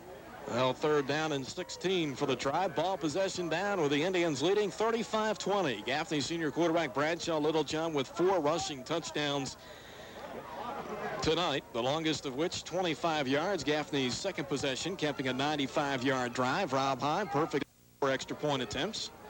The other touchdown for Gaffney tonight, a 13-yard pass from Bradshaw to Jackie Leach. Bradshaw gets the snap, rolls the pocket left, throws from the top of the Indian head, floats a pass deep, left sideline, overthrown and incomplete. Brandon Peeler, the intended receiver, into double coverage. Well, how about this? A play and no markers on the turf, so Gaffney will punt the football. 4:08 remain in regulation. The rest of this game's going, we may just get to go ahead and play Somerville after this one. Well, you would just want to stay over. I mean, with some food and got some bunnies. Yeah. So Rob Heim, punt formation. Jason Bolton dropping back into the single safety line of scrimmage, the 44 of Lower Richland. Rob gets the snap, gets the high kick away.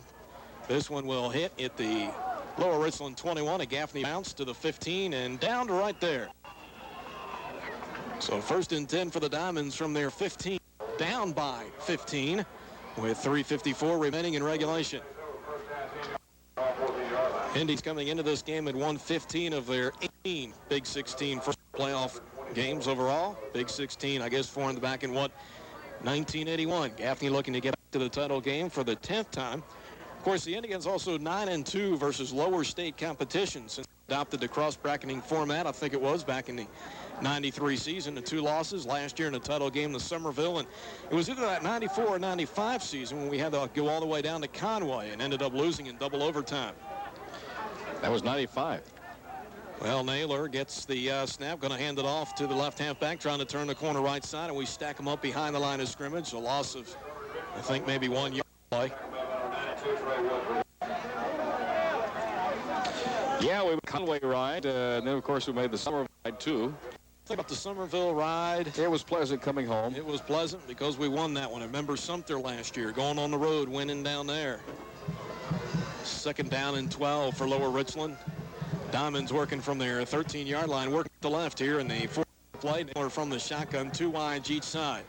Back to his left, gets the snap. 4 looking to throw, fires sideline right. This is caught. Advancement of the football across the and out of bounds up near the 1st down yardage of the 24-yard line. Out of bounds is Terrence Dukes.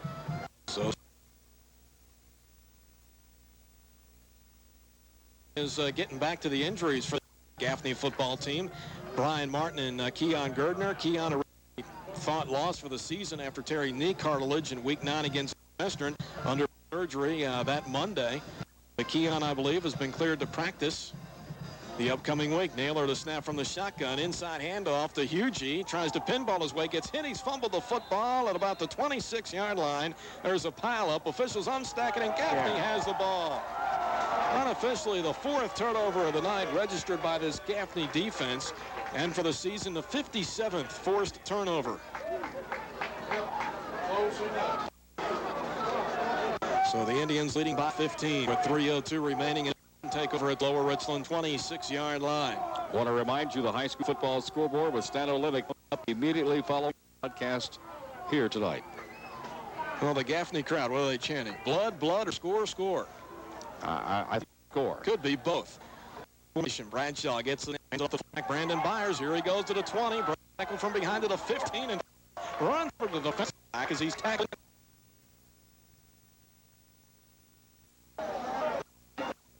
Tell you what, Brandon Byers with some hard running tonight, folks. 36 is getting the job. It appears that some of the extracurricular things and the thing that's gone on tonight sort of sparked the Indians here late in the game. Well, had multiple checks play, and Gaffney's to the Richland defense since then. I set 3 wides, 2 to the right. Branch the snap off to the fullback. Byers trying to follow the center by Millwood, and Byers pushes down the 5-yard line. It was first and 10 from just the 11-yard line. Can't get a first down without having to score. 2:20 remaining in regulation. Well, I thought we might have a little extracurricular going on between Nigel Watson. The play had been pushed on Brandon Peeler, but some of Peeler's teammates quickly got in there and pulled him away. Well, Bradshaw, our quarterback, with 4 rushing scores tonight and 1 through the air. It's up under with an eye behind. It's the snap behind the right side. Ball pitch to Roger McIntosh, trying to corner. Rumbles the football, but regains possession down there. Bring third. Yeah, it was ugly. The fullback into the end zone, just about the entire defense did, and give up McIntosh. Will Douglas made the tackle. It has been a long night. Third down and a long 2 for Gaffney.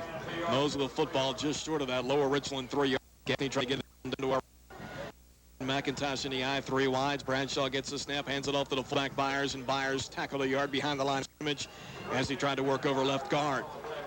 So it's up 4th down, and let's see if Rob Heim comes onto the football field for field goal attempts. Not coming on there now. Gaffney's going to, I believe, go for it. The Indians with 2 timeouts remaining. Lower Richland with 1. Game clock down to a minute. And the Indians will go for it. 4th down and 4 from inside the Lower Richland 5-yard line. Wing back to the right. Peeler a motion to the right side to give us 2 wideouts there. Bradshaw gets the snap under pressure. Now back to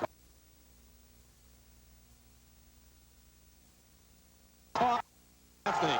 It's Jamar Montgomery. And it goes in the books as a 5-yard scoring possession on 4th and 4. And the Indians lead this thing 41-20. Scoring update brought to you by Sagebrush Steakhouse, 1501 Floyd Baker Boulevard in Gaffney.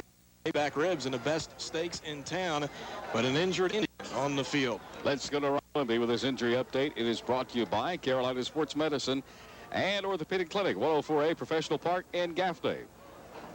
Thank you, Dennis. That's the injured here is number 6, Jackie Leach. Don't know exactly what the problem is yet, but the trainer's onto the field. Montgomery going onto the field also.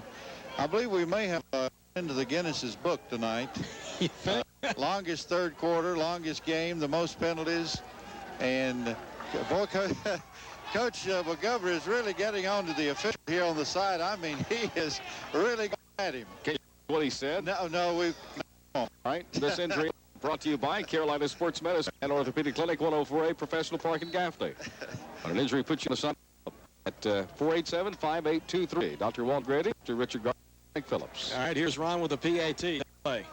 Well, Bradshaw Littlejohn to hold and Rob Heim to do the kicking. To snap the place, it's up. It is right. Whoa, we've got flags everywhere. Hold everything. Well, more extra activity going on, but we'll tell you about it when we come back. It's 41-20 Gaffney, depending on whether or not they count the PAT. This is Gaffney Indian football. The folks at Children's Heating and Air Conditioning in Gaffney want to take a moment to say thank you to the coaches, those behind the scenes and on the sidelines. There's Clonnie, Dennis, and Fabian making all the calls from the booth. The doctors there every Friday night talking about Ridge, Walter, Bob, and Spike. And Children's Heating and Air Conditioning also would like to remind you that they service all brands of heating and air conditioning equipment. And if it's time to get your heating system service, call them at 489-4416. Proudly serving Cherokee County and surrounding areas, that's Children's Heating and Air Conditioning, your local Bryant dealer in Gaffney. It's good. Unsportsmanlike. On the kickoff. Back at the reservation, Don Newsom as we came back. 39 seconds remaining in regulation. After try for good 40-20. Like penalty.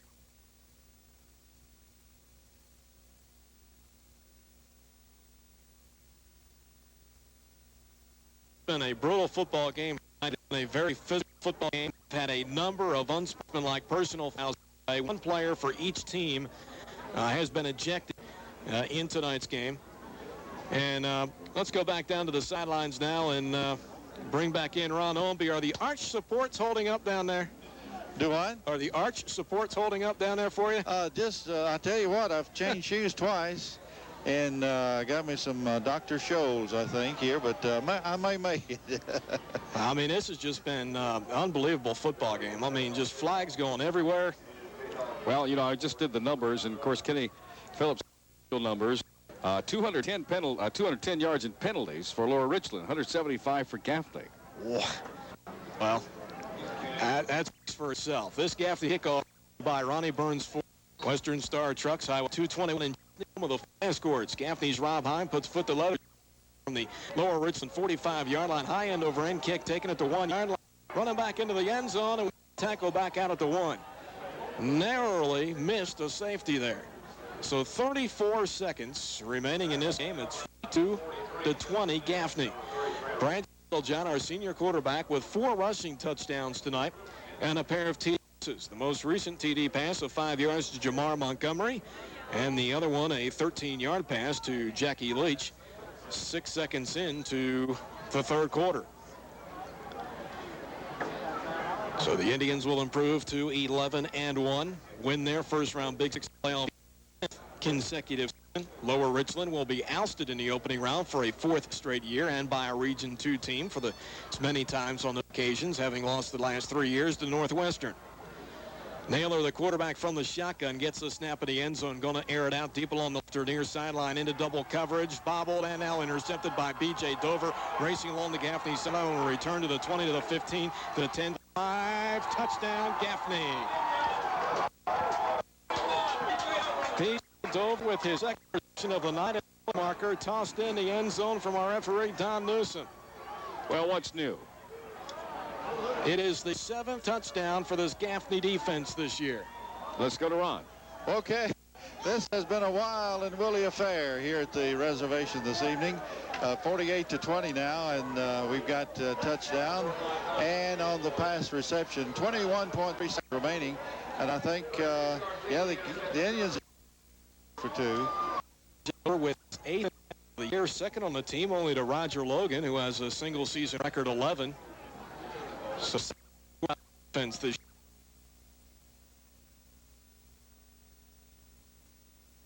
brought to you by Sagebrush Steakhouse, 1541 Floyd Becker Boulevard. Here's Ron. Bradshaw holding, awaiting the snap from center. Rob Heim to kick. There's the snap, the place. The kick is up right through the middle. Hold it. Flags flying. Yeah, they're going all over the place. Why don't you go out there and pick them up, take them home? Just hide them. Just take them away and hide them. Everybody's flagged for that time, I think. It's Flag Day. There you go. Well, let's see. Bradshaw talking things over. Mr. Newsom. What do you got for us, Don?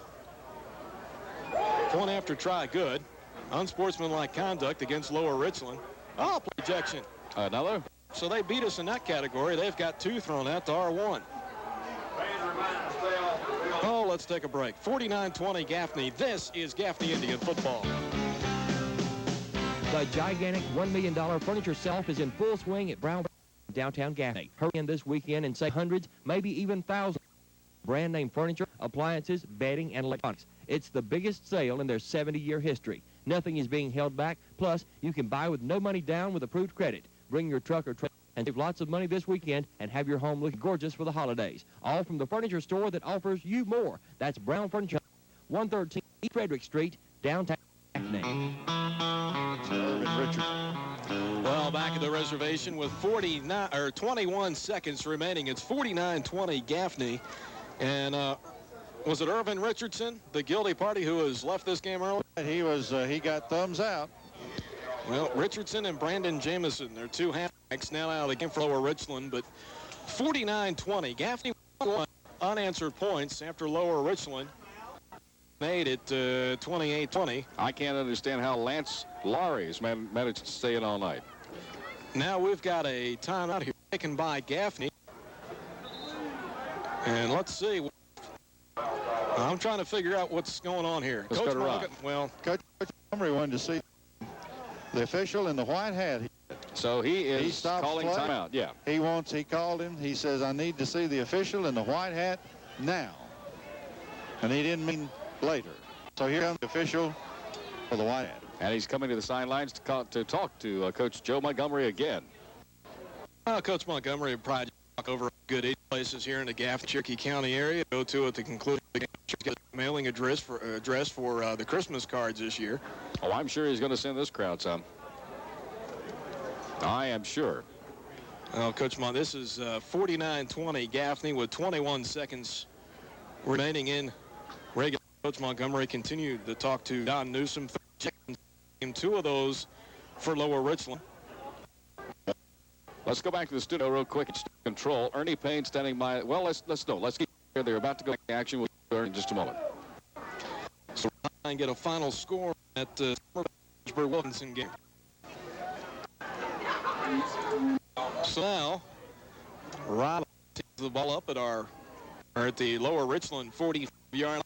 Second time I think any kickoffs here that Gaffney's been able to do this. 22 approaches, puts foot to left, high end over end kick that's into the end zone and caught there. So the automatic touchback. Let's see, don't see any right now. Might be a sneak attack and no penalty flags on the turf. Victory there. It's got a lot of scores coming in fast and furious here. Somerville over OW. All these are finals now. Somerville 21. OW. Lexington over Hillcrest 17-3.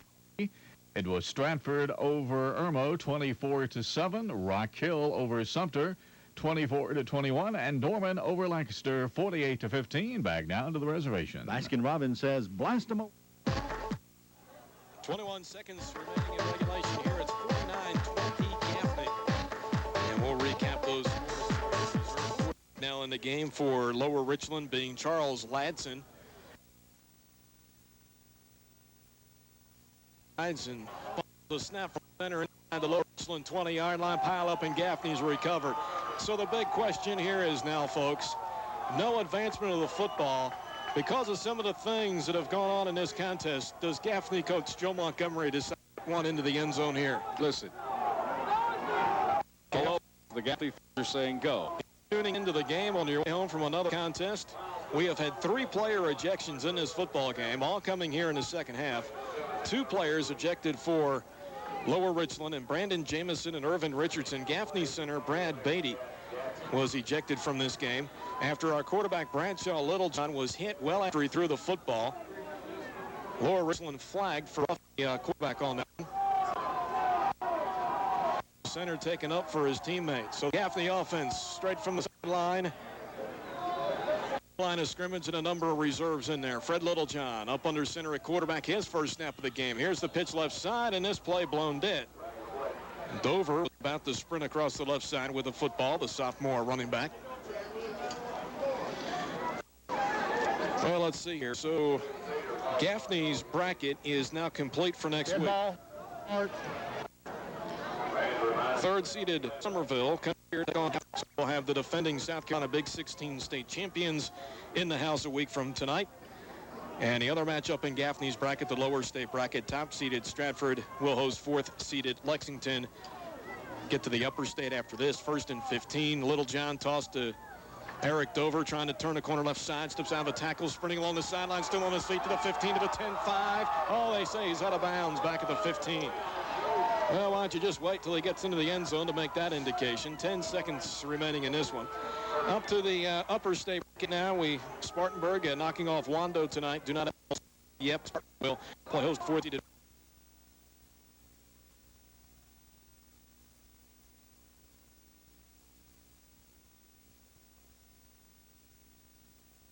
third-seeded Dorman will host 7th-seeded Kill at John L. Martin Stadium.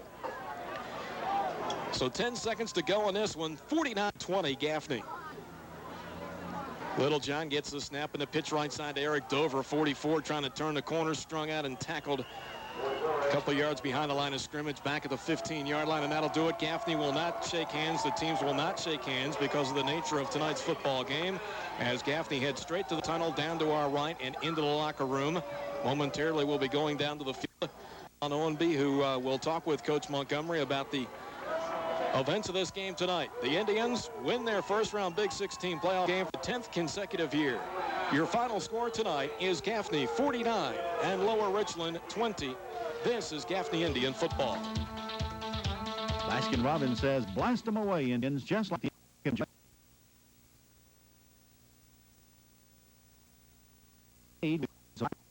yourself to one of the smoothies made with truly free yogurt and fresh fruits. If you really want to indulge yourself, try our 2-scoop sundae or banana split. Baskin-Robbins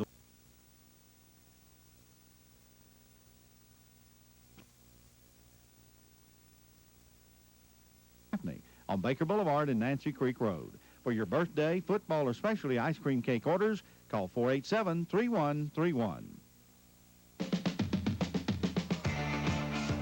right, Dennis in Fuente, and now to ONB with Coach Joe Montgomery. Thank you very much, Dennis. Congratulations on here this evening. It was quite a fair.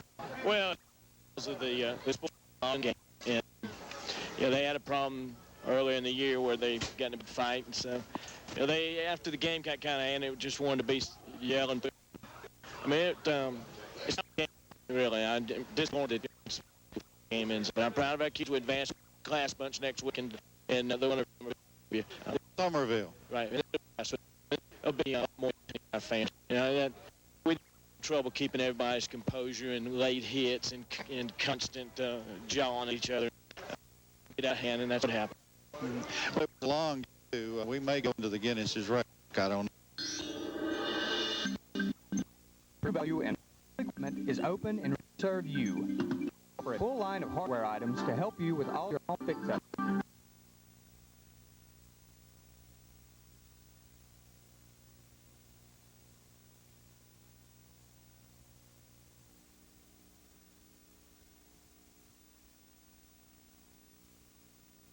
Butte Street, True Value. 1 North Grenard Street, Gaffney.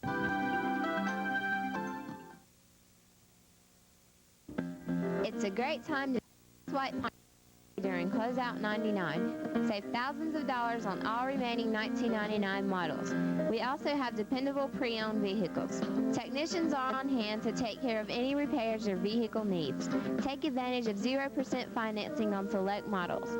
To better serve you, we are relocating to 730 Chesney Highway.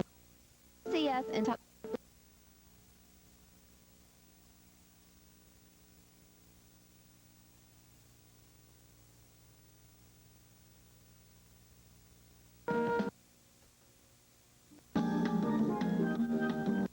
Den of Flowers is proud to sponsor the Gaffney Indians football team. Delivery is available and free for hospitals and funeral homes. Rental for wet equipment is also available. Annual Den of Flowers, Gaffney and Blackburn, quality and service. 13 North Limestone Street, downtown Gaffney. Immediate openings for operator positions. And now at Magnolia Fishing Plant, 23 from 8 a.m. to 5 p.m.